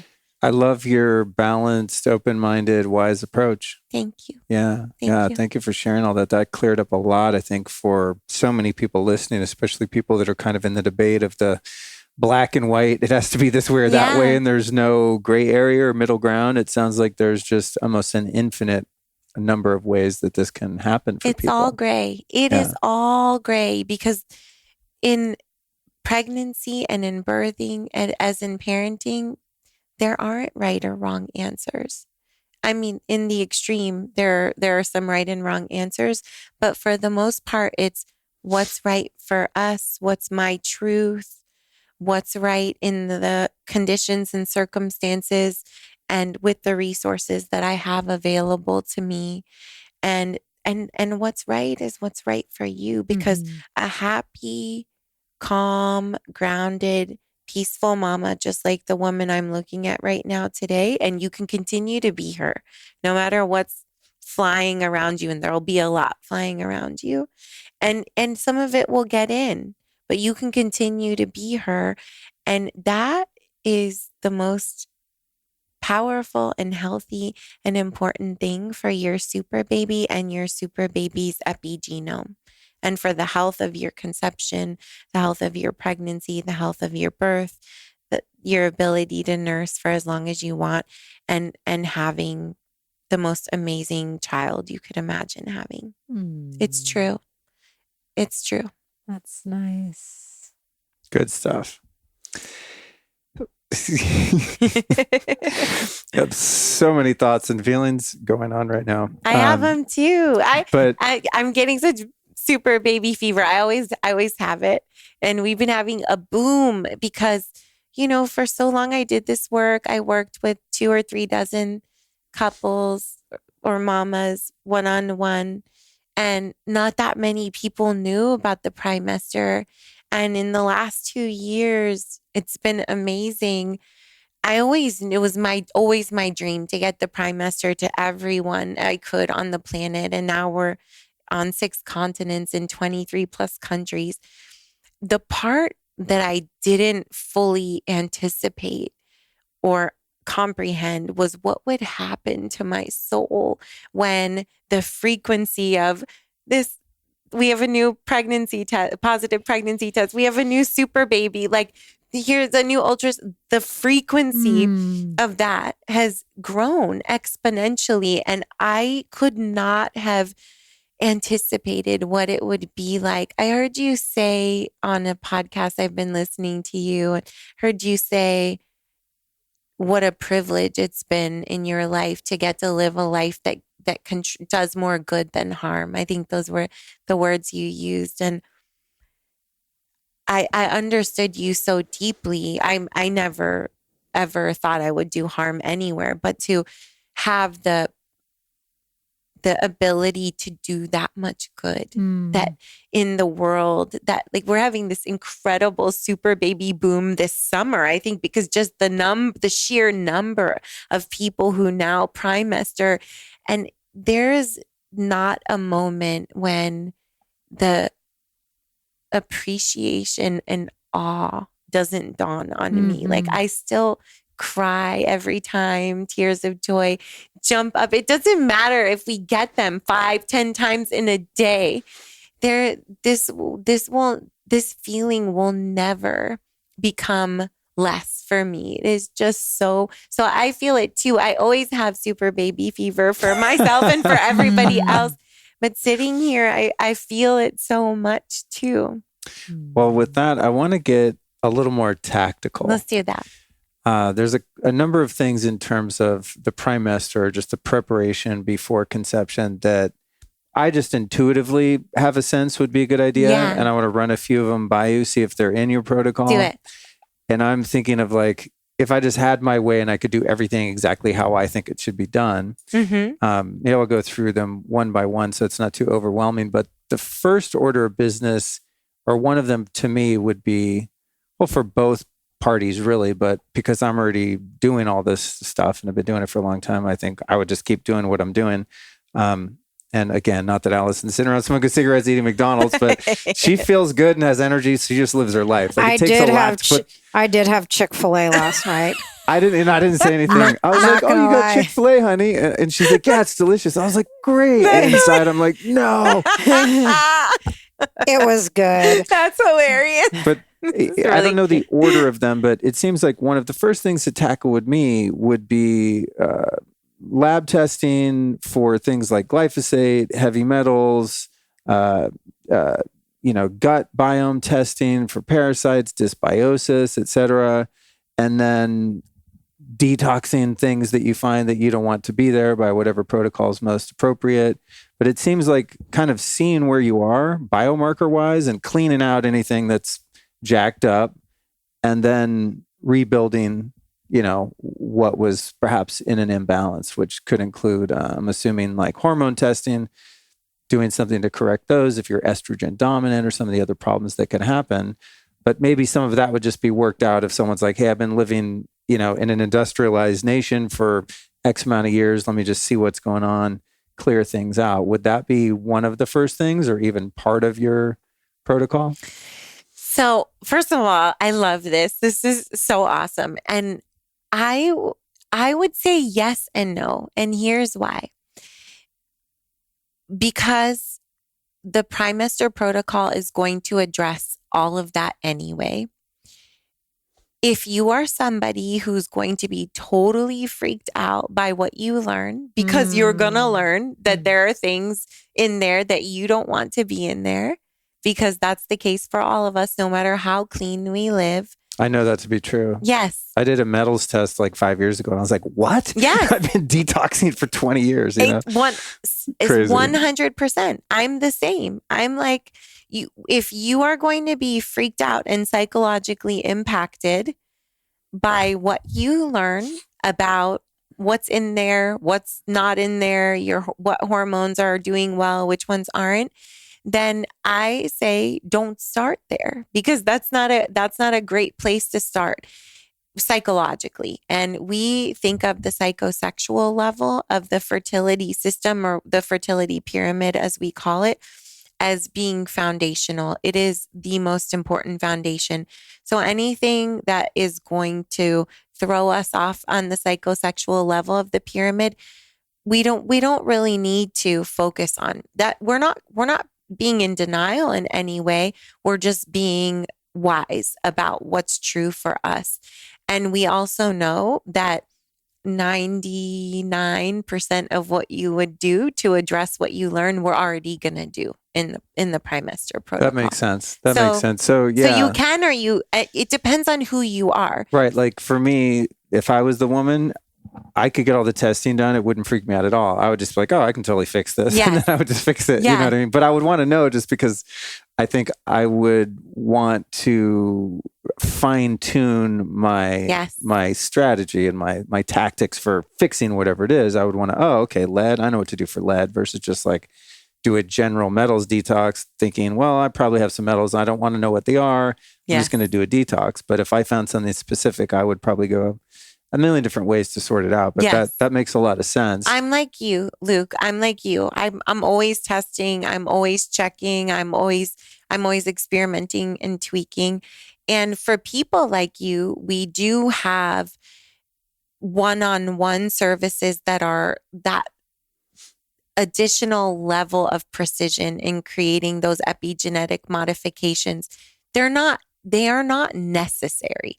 They are for people who really want to be able to go as far as they could possibly take it and see what their current biochemistry is. So that's the lab part of it and testing part of it. And then also to know their genes. So we map out their genomic data and we give them very high level tweaks based on their unique genome, because we each have our own genome, and we have the genome that we're always going to have. So that never changes. So I'm like you, and I go to that level, but it's not necessary to go to that level to have your super baby, whether you're experiencing fertility challenges or you're primestering to optimize. So essentially, if you're someone that's not intrigued by or interested in knowing all the details, or you're someone that could potentially get freaked out and that would actually damage your chances of having a super baby, you could just jump right into doing all the right stuff. Yes. Basically, and have the same outcome. Exactly. So would the right stuff include just, hey, let's just do, a solid detox, or let's just take probiotics even though we haven't looked at the gut, or do we do a parasite cleanse, or what are the kind of foundational things that one would do at the outset to start preparing for that? So I'm like, you're like a dream, a dream to work with because of your questioning and because of your knowledge. So one of the things that we teach people is that our microbiome is our second genome. And so it is so critically important for our fertility and for the epigenetic foundation that we're passing on to our super babies and our super grandbabies. It's one of the reasons why a vaginal birth is ideal, because a lot of our microbiome is picked up in not only in utero and in the primester, but also in the act of going through the birth canal. And a lot of that is missed in a cesarean birth. Now, if someone needs a cesarean, if there hadn't been such thing as C-section, I wouldn't be alive today, because I would have died with my mother. My twin sister and I would have died with our mother. And so when we hear like C-section is bad and vaginal birth is good, we have to remember it depends, right? Like we were saying, there are all these gray areas, but what we do know is that if we can go through the birth canal, we want to, because it's actually really good for our second genome, our microbiome, and has long-term, lifelong health implications. We know that babies born via C-section are more likely to have a number of different health conditions as adults, including more likely to be obese.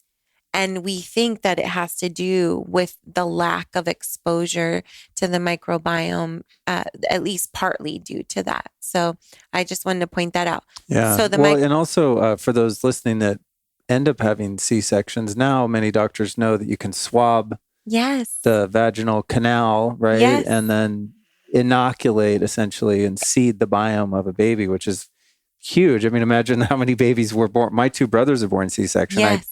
I doubt at that time they were like, oh, hang on, let's swab the baby, They didn't.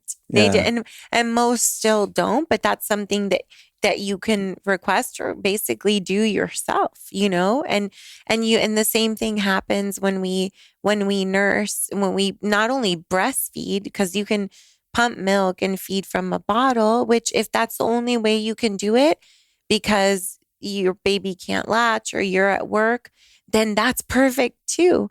But there's an additional benefit of the baby actually being on the breast to the microbiome. There are also other benefits, including brain development and crossing the hemispheres, which is one of the reasons why even if you aren't able to breastfeed your baby, you want to make sure you don't always feed on the same side, which we tend to do because we have a dominant hand, but you want to make sure to alternate the side you're feeding your baby on, just like you would if you were breastfeeding. And even when breastfeeding, you might find that you have a breast that is like the producer breast, which is the one that provides most of the food. And the other one is kind of more like the pacifier. It doesn't have as much milk. So when your baby's hungry, you might tend to put your baby on the one that's more of the producer side, but you want to remember to That's alternate. really interesting. Yeah. Yeah, I didn't know that. Yeah, So with the microbiome, if the mother lacks biodiversity and she has, a finite number of strains of bacteria, and say the baby's born naturally vaginal birth, that baby's immune system and whole biome is only going to be seeded with whatever diversity the mother had. That's right. So it's a good idea for the mother to be increasing diversity by eating, probiotics and fermented foods and resistant starch or whatever they're doing to like really get a robust gut life going on. 100%. So one of the things we focus on in the Primemester is increasing the richness and diversity of the microbiome. And for that purpose, for the sake of our fertility, we consider digestion to be the mother of fertility. So nobody ever talks about that. No one ever says you've been having difficulty getting and or staying pregnant. How's your digestion? That's a huge area of focus for us. So we focus on it for overcoming fertility challenges, but we also focus on it for the sake of making our super babies, right? So we have what we call the fertile food pyramid. It's very different from the standard food pyramid, as you can imagine. So. Yes. And that's what got us here in the first place, that damn food pyramid. Exactly. Well, that is so true. So today we have these epidemics of obesity, metabolic dysfunction, type 2 diabetes, type 3 diabetes, which is Alzheimer's.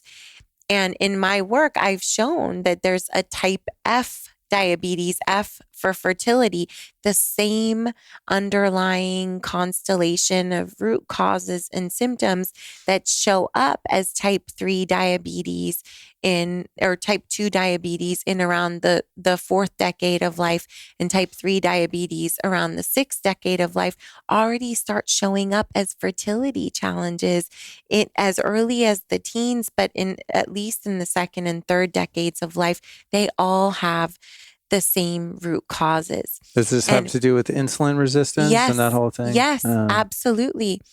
And so that's a part of it, and it's a big part of it. So that's another piece of the Primemester Protocol, is ensuring the stabilization of blood sugar and insulin, increasing insulin sensitivity, decreasing insulin resistance. All of this is a part of it. And so you talked about how the standard food pyramid got us here. And it is true that these epidemics were set in motion decades ago in our parents' Primemester and our grandparents' Primemester. And they will continue to worsen, just like what we've seen with for type F diabetes, fertility challenges, and what scientists predict for fertility challenges, which is some scientists predict that within 30 years, the vast majority of couples will need some form of intervention in order to be able to get pregnant. That's crazy. And so it is our opportunity to intercept these processes that were set in motion. And we have so much power to do that during that magical and malleable and powerful window of opportunity that is the Primemester. whether we're expecting to have fertility challenges or not. Like I wouldn't get pregnant without primestering, because I understand what it means for not just for my own longevity, but for that of my children and my grandchildren. And I want to make sure that I leave the most positive imprint on their genome, on their epigenome, and also on this planet that I possibly can. So yes, that was a long way of saying, yes, we are really focused on the microbiome and on increasing the richness and diversity through the use of the fertile food pyramid. So that does include things like eating leafy greens, that includes eating probiotic foods, that includes eating prebiotic foods. Resistant starches are among them. That includes supplementing with different strains of prebiotics. If we're okay with testing, then we do the Prime labs, and we do a DNA based stool test and other kinds of testing to see what kinds of strains are plentiful, what kinds of strains are lacking, so that we can be really targeted in the strains of bacteria that we're friendly bacteria that we're introducing, because these things really matter. Wow. Badass. Yeah, it's fun. It's what awesome. What about the mitochondria? As I understand, mitochondria is passed down on the maternal side, just from mom, from grandma, et cetera. You're absolutely up right. the line. If one's, if the mother's mitochondrial function is in less than optimal shape, is what you do in the Primester, is that built into repairing that, or at least, getting that to the most optimal levels so that that baby then has the most robust mitochondria it can? So good. So good. This is so important. So this is a huge focus of the Primemester Protocol, along with boosting DNA repair, cellular repair, autophagy. All of these things are really important. So we know that the mitochondria are passed down from the mom. We know that the mitochondria are the powerhouses of the cell. And it's really important, especially if we're experiencing fertility challenges, that we do everything that we can to boost our mitochondrial function. And in both people, providing DNA for our super babies, but especially in the mamas. This is hugely important. We want to do this to overcome fertility challenges. We want to do this to overcome reproductive aging, to help to slow and reverse reproductive aging, just in the same way we would want to do this to help to slow and reverse our aging process, right? If we think of the mitochondria as like our cell phone battery, and when our cell phone is new and we plug it in and it charges all the way up really quickly, and the charge lasts a long time, and as our phone gets older and older, we see that it doesn't charge as quickly, it doesn't hold the charge for as long. A similar process occurs in the human aging process.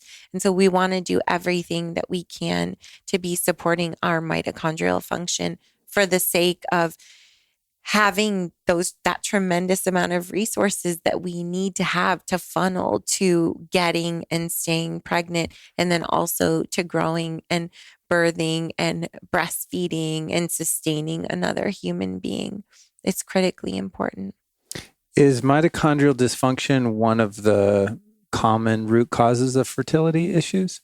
I would say so. I mean, this is, I think of this as a little bit of a controversial statement, in the sense that the data are clear that this is an important aspect of our reproductive function and reproductive health, but it's not easy to assess mitochondrial function in the average person. So to be able to say to someone, your fertility challenges are likely due to poor mitochondrial function, that's a hard thing to be able to say. What's not hard to say is that if we can do everything that we can to optimize mitochondrial function, that is going to be supportive and beneficial for your fertility. Got it. Makes sense. Yeah.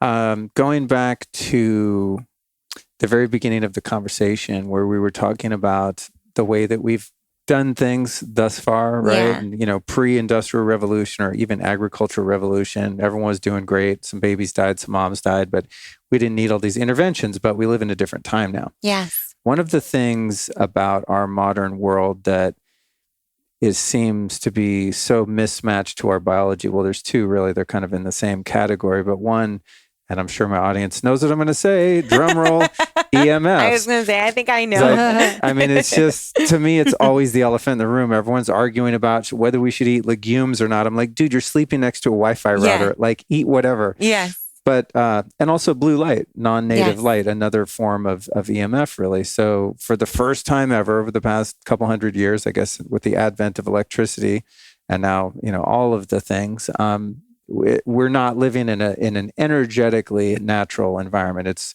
extremely non-native and unnatural. What impact do you think this has? Like, say, a mother's circadian biology, right? She's watching TV till 2 a.m. under bright lights. I'm not talking about Alyson. She goes to bed early like a normal person. I'm the one up late at night with my red glasses on. Yes. But you know what I'm saying? So Totally. that woman's gut biome, mitochondria, everything's going to be jacked up because of circadian biology mismatch. We're not living with the sun. Let's just say it like 100%. that, right? So would it be supportive for a mother in the primester or during pregnancy to follow circadian biology and mimic the sun by going to bed at a certain time, waking up, or, blocking blue light in their life? And what about the exposure of EMF of someone living next to a cell tower or working in an office full of Wi-Fi routers, et cetera, or keeping their cell phone in their, bra or whatever, you know what I mean? I see women do that. I'm like, don't say anything, Luke. They didn't ask your opinion. It's my moral, conflict. I'm in Home Depot going like, oh my God, she's pregnant. And like, I can see her cell phone right in her hip pocket, like, shut up, not your business. Yeah. It's their karma. Yeah. So what's your take on kind of the blue light and EMF things as a potential way to, improve the success? This is a huge part of the mismatch between our modern world and our reproductive biology. And I've actually written an article for Mind Body Green about this. And I talk about how sperm count has declined by more than 50% in the developed world.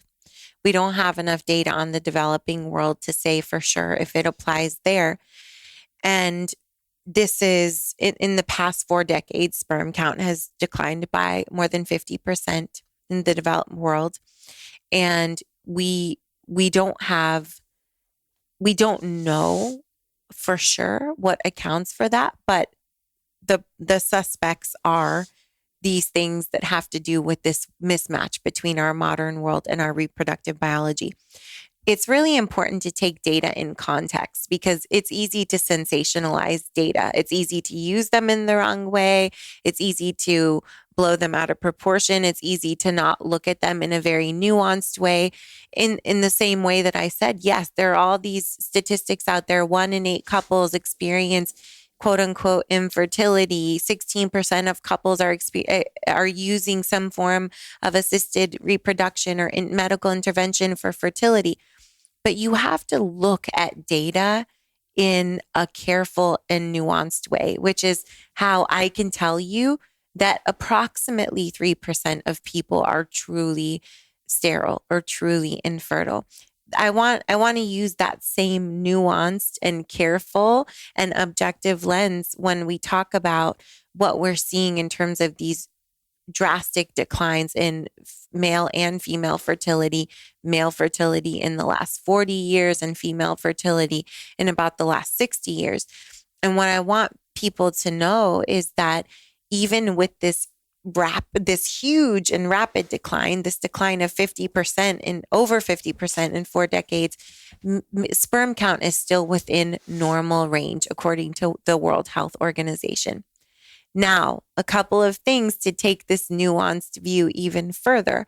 Number one, this is in the general population. This is not in the population of people experiencing fertility challenges. So that has to be a massive wake-up call for us. Number two, if that rate of decline continued, the average sperm count would very quickly fall out of normal range. So I just want to make sure that we contextualize all of this, because it's really easy to sensationalize a statistic like that. And I don't want people to hear that and be so afraid. And yet I want people to hear that and understand this is important to stop and pay attention to, that this is happening.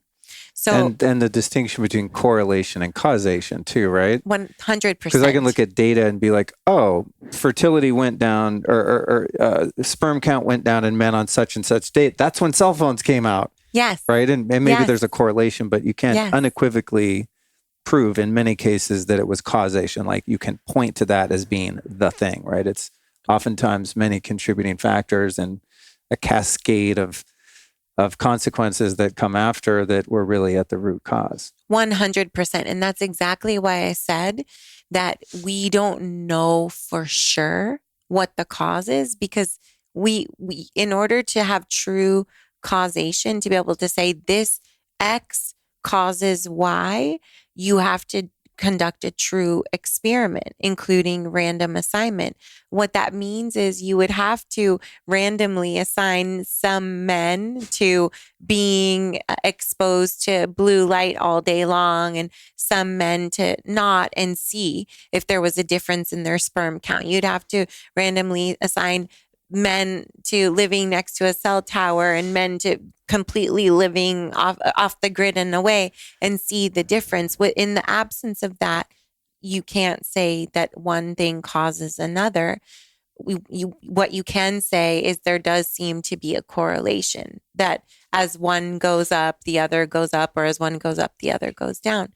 And so we believe that these factors are related to this change, but we can't say that for sure.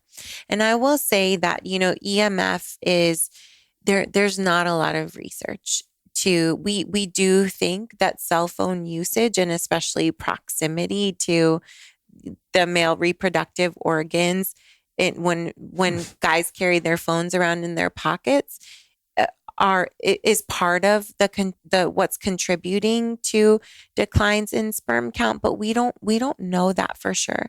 And there aren't really studies on EMFs and fertility. This is not something that is well studied. I would say in the scientific world, this is probably considered very controversial. And the way that we treat this in the Primemester Protocol is that it cannot hurt to protect yourself as much as possible. We just don't know. We know that this is one of the changes that has co-occurred or coincided with these changes in fertility. And so we want to protect ourselves to the extent possible. I will say that I'm a scientist, and there's not enough data to turn to be able to say anything definitively.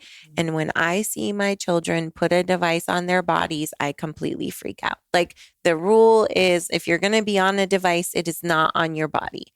Like, I do not want to see my precious human beings who are carrying other precious human beings with them already in their ovaries and in their testicles. I do not want to see them having devices on their bodies. And if it were up to me, I would love for them to not ever be on devices. And so I will say that. Light, that's a different story. It's very clear. The circadian rhythm has been grossly disrupted by our exposure to all these different lights, to blue lights, to being on devices. We know that melatonin plays a very important role in our fertility, and that melatonin is disrupted by these exposures. And so, as much as possible, we want people to live and eat and sleep in accordance with their circadian rhythm. That is going to always be so huge for fertility and also for longevity. I mean, not sleeping and being exposed to light you could be eating beautifully and your blood sugar is going to be all over the place. And we know that blood sugar has a direct impact on fertility, it has a direct impact on egg quality and our hormonal balance. I mean, we cannot get around this. We cannot exercise our way out of this. We cannot green juice our way out of this. This is really serious. We cannot IVF our way out of this, by the way. And I think this is a really important thing to say. I was born in the year that the first IVF baby was born, which I think is so appropriate because I think that IVF is one of the most important advances of the last half century. Most people assume that because we have a protocol that doesn't require medical intervention, doesn't require testing. If you don't want it, you can have it. If you want to know what your genomic data are, we're the nerds who will give it to you and tell you exactly what your genome says you should eat so that you have the best epigenome and exactly what your hormones need based on your genes. We can give you all that, but you don't have to have it to have amazing ignited fertility even in your 40s, and you don't need to have it in order to have your super baby. I like it. I think it's awesome. I've done it for my super babies because I'm optimizing as much as I can for their life. I did it before when I primestered, I did it in pregnancy, and I'm doing it as I'm raising them. You don't have to have it, but it's really important to know that we have this power to continue to shape our epigenome. And again, that the expression of our genes impacts our fertility in the immediate sense, but also is inherited across generations. And so when it comes to something like deciding whether you're going to use medical intervention, you're going to use IVF, or you're going to conceive naturally, most people would assume that because we can do everything that we do naturally, that we're not supportive of IVF. And that's actually not true. There are many people who benefit from doing IVF. And there are a lot of things that are really amazing about doing IVF. For example, I keep telling my hubby, like, maybe we'll decide to have another wave of super babies in 10 to 15 years. Well, even with my amazing fertility, I'm not going to count on being able to conceive naturally in 10 to 15 years. I might be able to. I don't know. The oldest verified natural conception was to a 59-year-old woman. And I don't see any reason why I can't do that. But if I'm serious about that goal, about that desire, I won't leave that to chance. If he buys into it, which he thinks I'm completely crazy because in 20 years he'll be 70 years old. And he's like, I'm not going to be like waking up at night with an infant. I want to just be like chilling somewhere, you know. But I also think, like, what's more fun, more meaningful, more awesome than raising these amazing humans? Like, to me, there's nothing better in the world. So if I want to do that, then what I'm going to do is go and freeze embryos for later so that we have that option to have another wave of super babies in 10 to 15 years. That wouldn't be possible without IVF. And there are a lot of people who have diminished ovarian reserve. We work with them to be able to bring their ovarian reserve, their AMH level up, their egg quality, improve it. And I say, do you want to have, what size family do you want to have? It might be a good idea to freeze embryos now so that you don't have to rush and have your children back to back, which comes with its own set of potential issues. Take your time so that you're physiologically healed, you're psychologically ready, and then you can space your children how you want to. So there are many reasons why I think that IVF is an amazing option for people, and I'm so thankful that it exists. And I think that people have the belief that if they are going to use IVF, either because they've been told they have to, or because they want to, for whatever reason, they want to test their embryos and make sure they end up with a healthy baby or whatever it may be.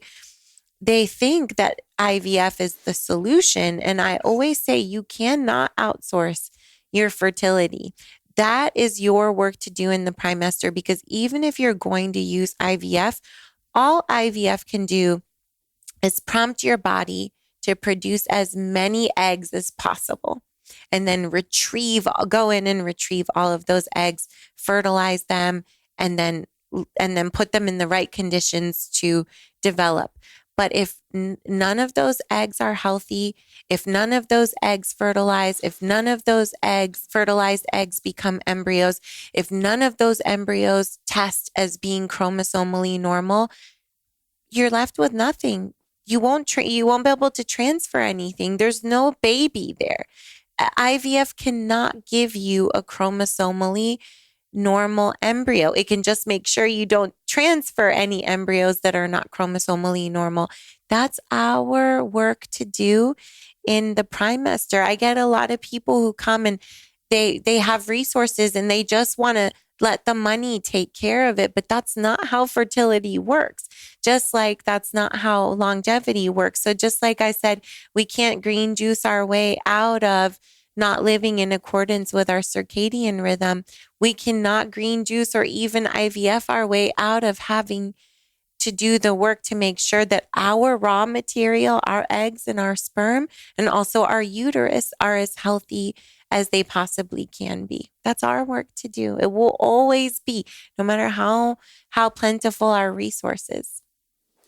Wow. Good information. I do nothing about any of that. So I was just like, okay, I'm learning a lot today. Let's do a check-in with this beautiful mama here. I'm just learning, and I want to, because it's his show, and it's our show, dearie. Please chime in anytime. This is so exciting for me to be here with the two of you. So yeah, he nerds out on mitochondrial stuff, and I like to learn. Everything you said is new information, so I'm definitely receiving. But in my mind, I'm like, let's talk about sex rituals. Let's talk about ceremonial tantric. What do we do? Let's do it. Let's do it. I'm right there with you, because I was like reviewing my notes. I'm like, all right, is there anything that I really, really wanted to cover on here? And then I got to where was it? I was like, what are your thoughts around conscious conception? Yeah, I love it. Yeah. Mine was a bit more tame than Alyson's. Like, how do you have the hot tantric super baby? Yeah, but that's a really good point. I mean, I think for most of my life, I didn't find the spiritual value in sexuality, and definitely never thought of it like, ooh, maybe the whole point of this is to usher in the highest soul possible by the degree of love that you're sharing with the person you're conceiving with. I mean, those are all very new concepts, but as I've evolved over the past few years, hopefully, I'm still evolving. I see that as maybe as Alyson too, to some degree, as a mysterious part of it, and kind of like, oh yeah, there's that part. Because I'm kind of jumping to stuff we've already talked about, and there's just such a vast amount of wisdom there to get a grip on. But yeah, what about the actual energetics of the time you have sex when you conceive? How do we make that more meaningful, special, amazing, magic, and epic in every way? I love this question so much. So first of all, in other languages, there are sayings to the effect of, when you see someone and they're remarkable in some way, especially if they're remarkably beautiful, just because that's the thing that we can see, right? That you say, wow, your parents must have really been in love when they made you. And I think that we have this understanding that matters a lot, that how much we love each other when we're creating our children really becomes reflected in their soul in some way. And I think a lot about how it's interesting, because I've listened to you say how in love you are with this beautiful human being, and wow, she's easy to be in love with. I mean, I can so feel that when the moment I saw her today, and how being that in love with her was the thing that made you want to have a child. I think, if I'm remembering that correctly, that you didn't necessarily want to have a child before, and it was in falling in love that you wanted to have a child. And I had kind of the opposite experience. I'm like obsessed with Superbabies. I have been all of my life, like since I can remember, since the age of 5 or 6, I've known that reproduction is the most important thing in the world. And I I didn't partner. I waited a long time because I was in it. I was doing the work. I wasn't out dating and having fun in the same way that most young people are. I was in the lab doing the research and applying it in the world. And I used to go to Mexico for vacation by myself every year. I started doing that when I was in grad school. And I would end up at these resorts where I was the only single person and it's all couples and families. And I would look around and I would think, I want that. I feel I'm supposed to want that. And I do. I really want that. I want to have children. I want to have a family, but that doesn't look very fun. They just don't look like they're having that much fun together. Mm-hmm. And I didn't necessarily mean the children, but I meant the couple. And so I always wanted to get married because I wanted to have a family, but I wasn't totally convinced that the partnership part was very fun. I thought that it looked like it. I didn't have an example of it. My dad was single and he was very popular with the ladies. Let's just put it that way. And so I felt that it looked a little bit suffocating. It didn't look joyful. And so I was excited to have a family, but I wasn't that excited about the marriage part of it. But I was going to get married to have my family. And when I met my hubby, I knew he was the person because I wanted to hang out with him just to be with him. It wasn't that I wanted to be with him to have children. I would have wanted to hang out with him even if we weren't having children. Mm-hmm. And that's how I knew that he was the person to have my family with, that he was the person to spend my life with. And I'm so thankful I made the right choice. I mean, raising a child, raising children, raising a family with someone whom you love being with and whom you really like is a revelation.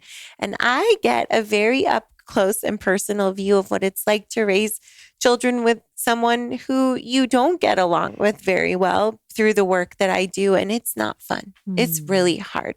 So I think that is so huge.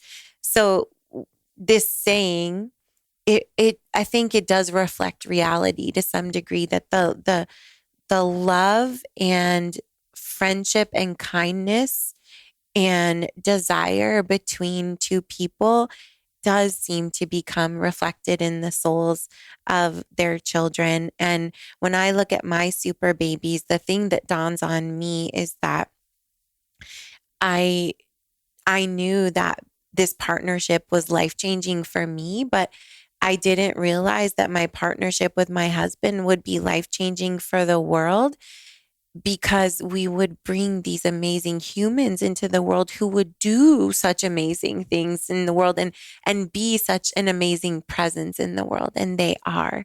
And that's really powerful to see your love ripple out in that way. And it feels really, really good. And it shows you how our love and conception, our fertility and our families are so deeply personal, but they are so deeply communal as well. And so I think that is very powerful. So getting into the, what do we do? So I think I had never really thought about ritual as being part of the Primemester Protocol. And yet it's only a difference in language, because so much of what we do in the Primemester is ritual.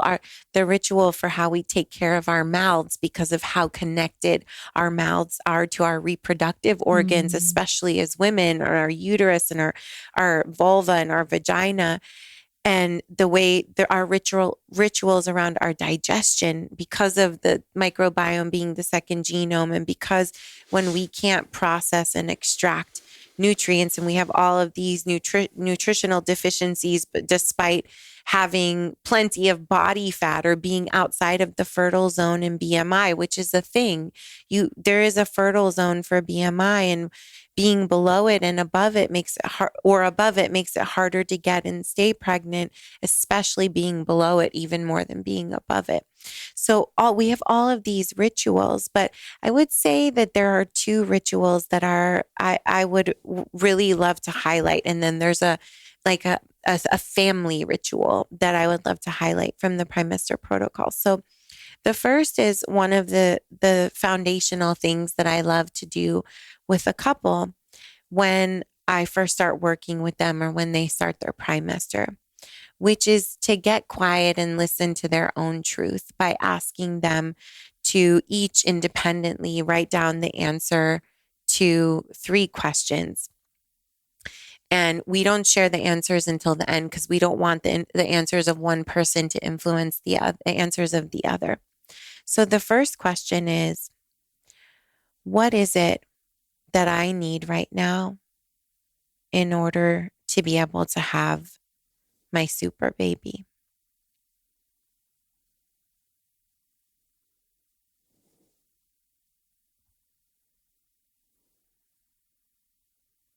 The second question is, what is it that my partner needs right now in order for us to be able to have our super baby?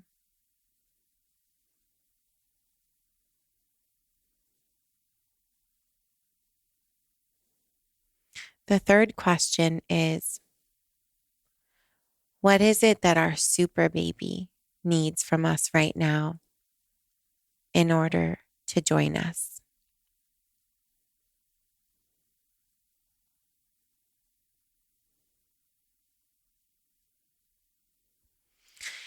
And I don't know if either of you wants to share maybe something that came up for you.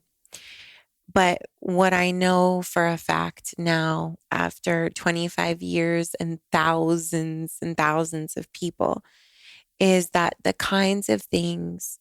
Does anybody want to share something, or should I keep going? Of the inquiry? Mm-hmm.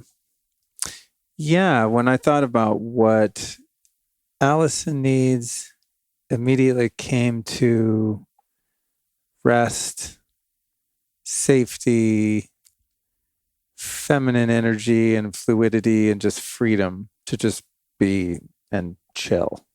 Yes. Yeah. So good. And did you have anything in your answer for yourself that overlapped with Luke? I guess it was around, nourishment and nest energy. And, the same answer that came in for both myself and when I was asking what Luke needed.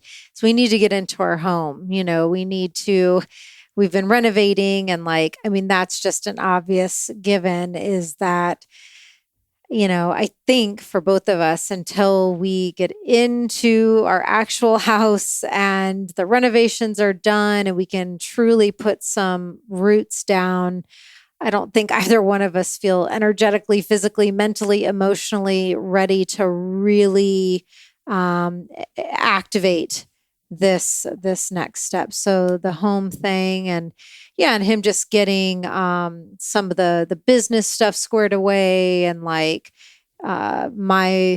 answers for him went more into the financial business security, whereas I guess his answer for mine went more into the feminine flow security, that I know I'm safe to be in that space for myself. I love this so much because this is that's why I asked if you wanted to share, because I knew you were going to say the words I was going to say, because the words that come up almost without fail are things like safety, security, rest, play, fun, deeper connection.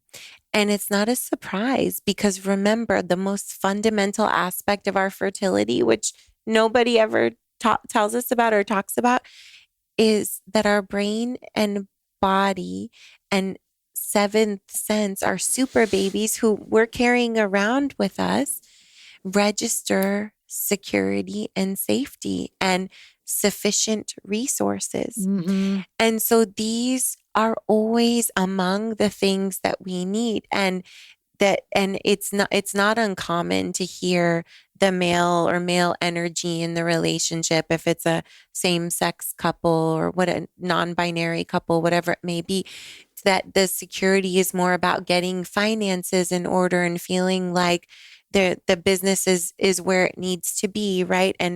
And for the more feminine energy, about having a sense of like being able to rest, not having to hold everything, not having to take care of everything, feeling safe in your physical space, feeling safe in your intimacy. And then also, especially when there are fertility challenges present, where where connection and sex has become so mechanical for the outcome of the baby, that to feel that deep spiritual connection in intimacy and in sex, what you were talking about, that evolution for you, and feeling a sense of fun and play and excitement, like when you first started dating and when it was new to be with each other, right? And so that didn't come up for you all because that's not relevant to you, but this is something that comes up frequently in our couples who have been, we work with couples who have been trying to get pregnant for months, years, a decade, up to 2 decades. So in that case, they feel like they've been having a lot of sex and it's become really mechanical and goal oriented, and it's Right. not for the experience of connecting with one another. So I would say that is a foundational ritual. And then when it comes to sex, that we know that historically it was believed that female orgasm was necessary for conception. So we all know that sperm are necessary for conception. And so essentially male orgasm that lead to the release of sperm are needed for conception. It's unfortunate we no longer believe that female orgasm is needed for conception because there's not nearly as much of a focus on female orgasm. And it's true also in the scientific literature. It's not something that's given priority to be studied, but we know that there are a number of things that happen with female orgasm. One of the things is that our most important fertility organ, our brain, becomes deactivated in good ways. It's during orgasm is the only time that the social judgment part of the brain goes quiet in women, which if you think about it, that is completely exhausting. Is that true? Oh completely exhausting that we're constantly that's walking rough. around as females, judging ourselves, judging other people, judging the world around us. It's exhausting. I mean, I think we're known for being the most non-judgmental space in the world, our FPI village. I think of myself, I think of that as a reflection of me, but even I'm sure if they hooked me up, would find that as well. So that's number one. Also, the other parts of the brain that go quiet are the parts that are involved in our internal alarm system, the amygdala that's involved in our fight or flight. So that's one thing, the things that happen in the brain. But then there are things that happen down below as well. For example, when women have orgasms, it creates these very strong uterine contractions, which women may or may not be aware of. If you're really connected to your body, you probably feel these uterine contractions that happen with orgasm. There are some women who are really disconnected from their core and from their pleasure, and they don't feel that and they're not aware of it. But whether we feel it or not, it's happening. So one of the things that's so important about this fertile cervical fluid is that it helps to propel the sperm forward toward the egg. And when we have these uterine contractions, when we experience orgasm as women, we don't know this for scientific fact, but we believe that it helps to propel the sperm forward on those microscopic superhighways created by our fertile cervical fluid. And there is a small study that shows that women who orgasm regularly during heterosexual intercourse get pregnant more quickly. Now, one thing that's really important to note is that a lot of women don't orgasm during heterosexual intercourse because most women orgasm and orgasm most strongly from the clitoris. And depending on how your unique body is, the clitoris for many women is too far from the vaginal opening to be activated during or engaged during heterosexual intercourse.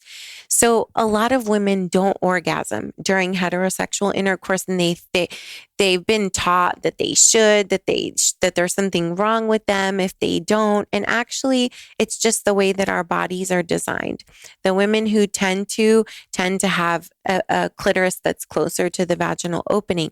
So one of the things that we love to encourage, because our physical pleasure and specifically orgasm is our most direct pathway out of fight or flight and sympathetic activation and into our parasympathetic, which is where our rest and digest and reproduction occurs, is to have as many orgasms as you love and to not worry about them happening during intercourse, but to actually use them proactively after intercourse while you're in this 30-minute resting period that we love for you to have while you're just chilling out. Maybe your legs are up on the wall, or maybe they're however you're comfortable, so that you're letting gravity work for you.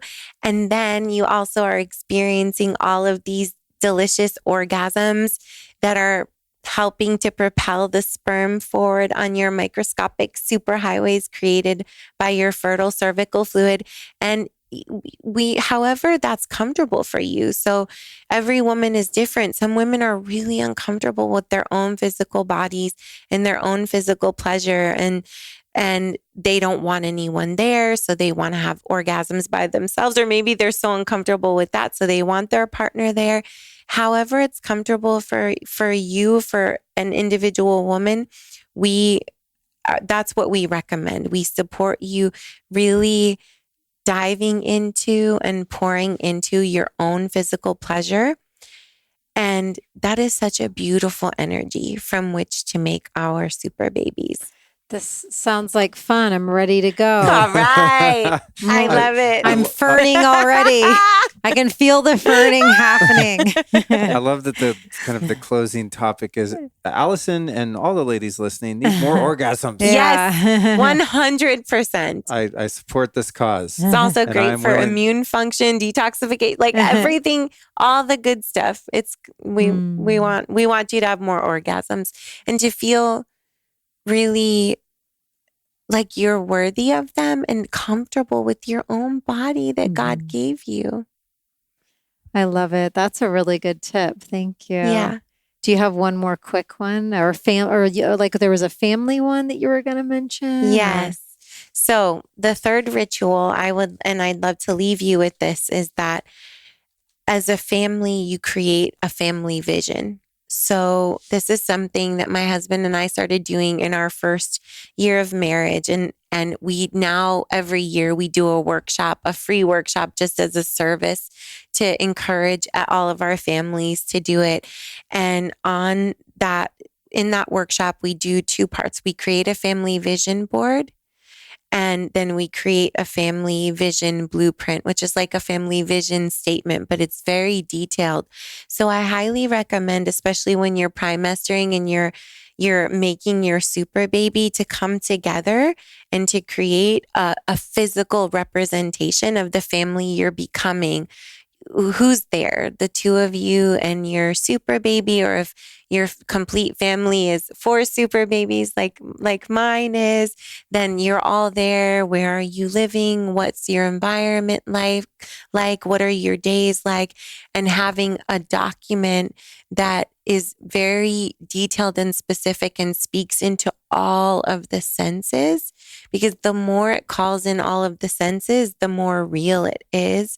And I jump on a rebounder every day, which is another thing we love to do for the lymph and other things in the Primemester Protocol. And I listen to I have read that family vision statement or blueprint, and I listen to myself reading it while I'm doing that, so that it's like really becoming embedded in my cells and in my DNA. That's very cool. That's a good idea. I would love to see you all create your family vision board for your super baby. And then once your super baby's here, have the ritual every year of creating a family vision board together. And as they get older, they can start to contribute to the things they want to be on it. Our super babies do now too. And it's so powerful. And I know you guys are incredible manifestors, because you've manifested a beautiful life that is very intentional and deliberate. So I know you would be doing this in your way already.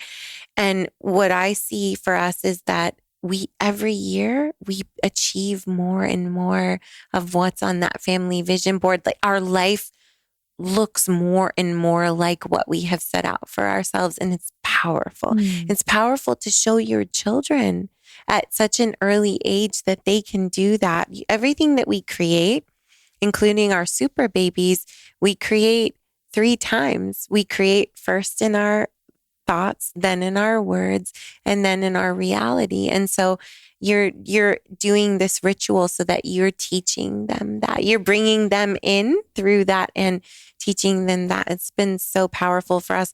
And I would say in terms of my relationship with my hubby, it ensures that we have a shared vision for our family and ourselves every year, and that we're growing in the same direction and at the same pace. We would always grow in the same direction, but one of us has to stop and think a little bit longer than the other. I'm like, let's go. And he's still thinking about it. I'm like, I'm down the road. So I think that has been so vital in ensuring that we are growing and evolving at the same pace. It's really beautiful. Wow.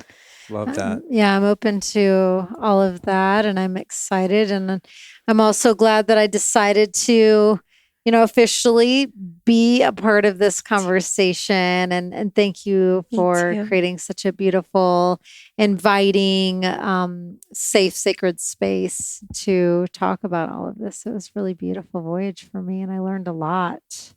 Feel more prepared. So did I. Thank you for coming in. I hope that everyone in the audience did. So for those listening, know that you can get the show notes for everything we talked about here at lukestory.com/Cleopatra. lukestory.com/Cleopatra. I'm starting to do that these days because people often message me like, where can I find that one episode? So I think if I tell people where they can find it, now listening, for those that are still with us 2+ hours in, who I always say at the end of the show, if you're still listening, man, you're a diehard. You're dedicated. I love you. This show is for you. Yes. Because I could go forever. Honestly, totally. If someone brought a burger in here, I'd be like, let's go another 2 hours. I'm with you. I can talk about this for, a dream. Well, thank you for your passion. And yes, I never got the sense that you're looking at your watch like, when's this over? You're like, you can go hard. And I love people like that. So totally. Yeah, thank you. And there's so many things, so many things I learned also just about you and your approach to work, like the bit with Gurmukh.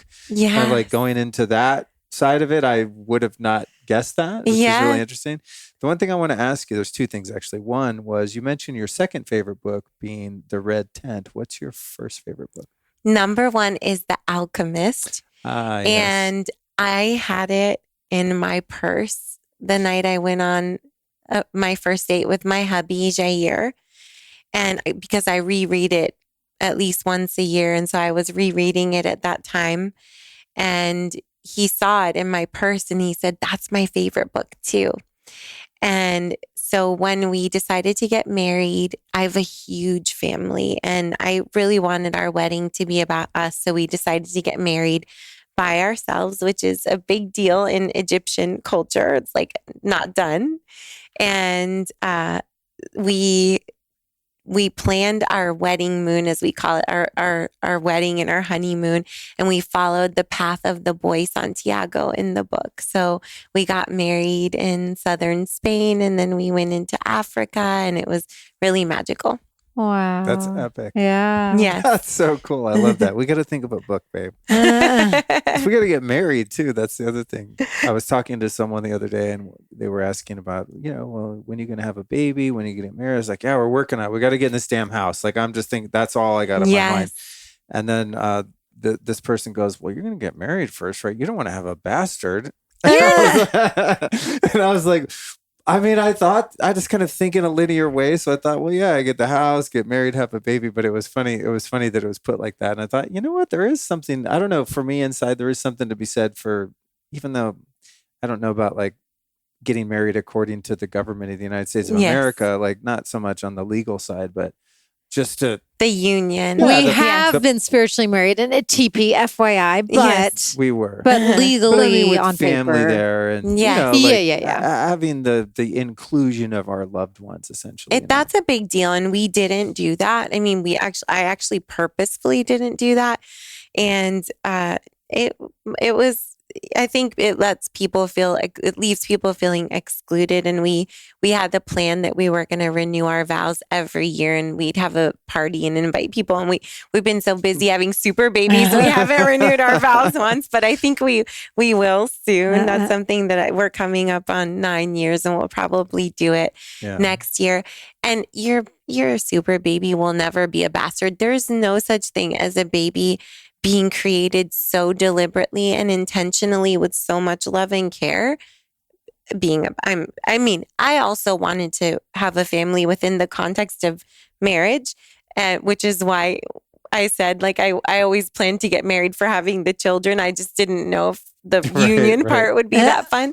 Right. I'm very happy to say my union part gets to be amazing, and it's reflected in the children. So I understand that wanting to do the marriage, but I also think that your intentional way of being together and creating your super baby is so powerful. And, if the party comes another day, that's fine too.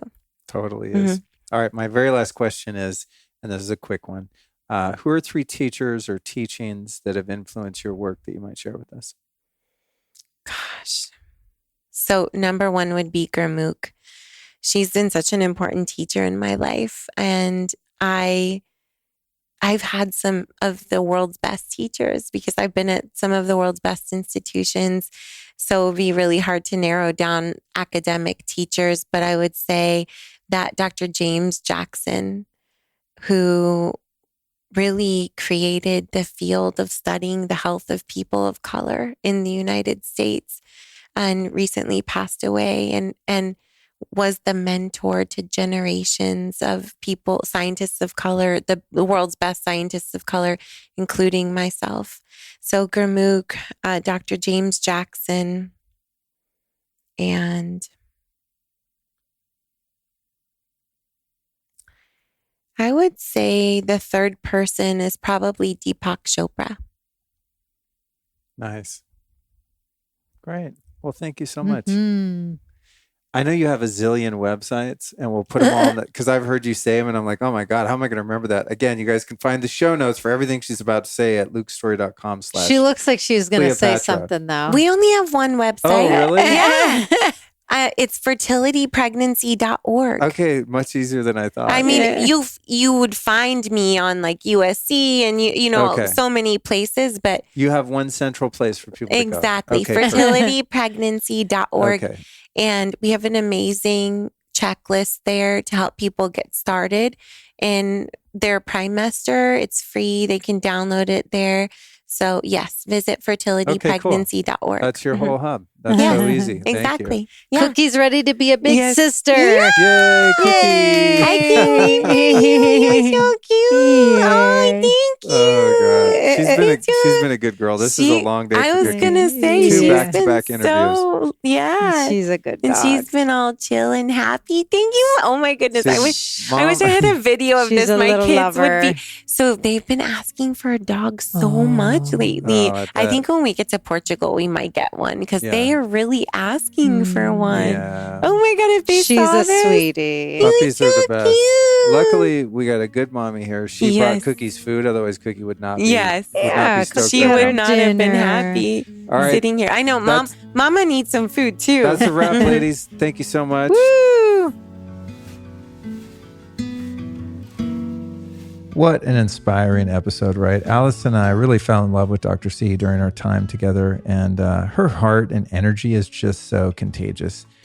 And one of the big scores for me is when I interview someone and they have the scientific prowess and knowledge where they can really drop that, but also the love. You know, the brain and the heart combine. That coherence, I think, is just so special when you find that in one person. And Dr. C definitely delivered that.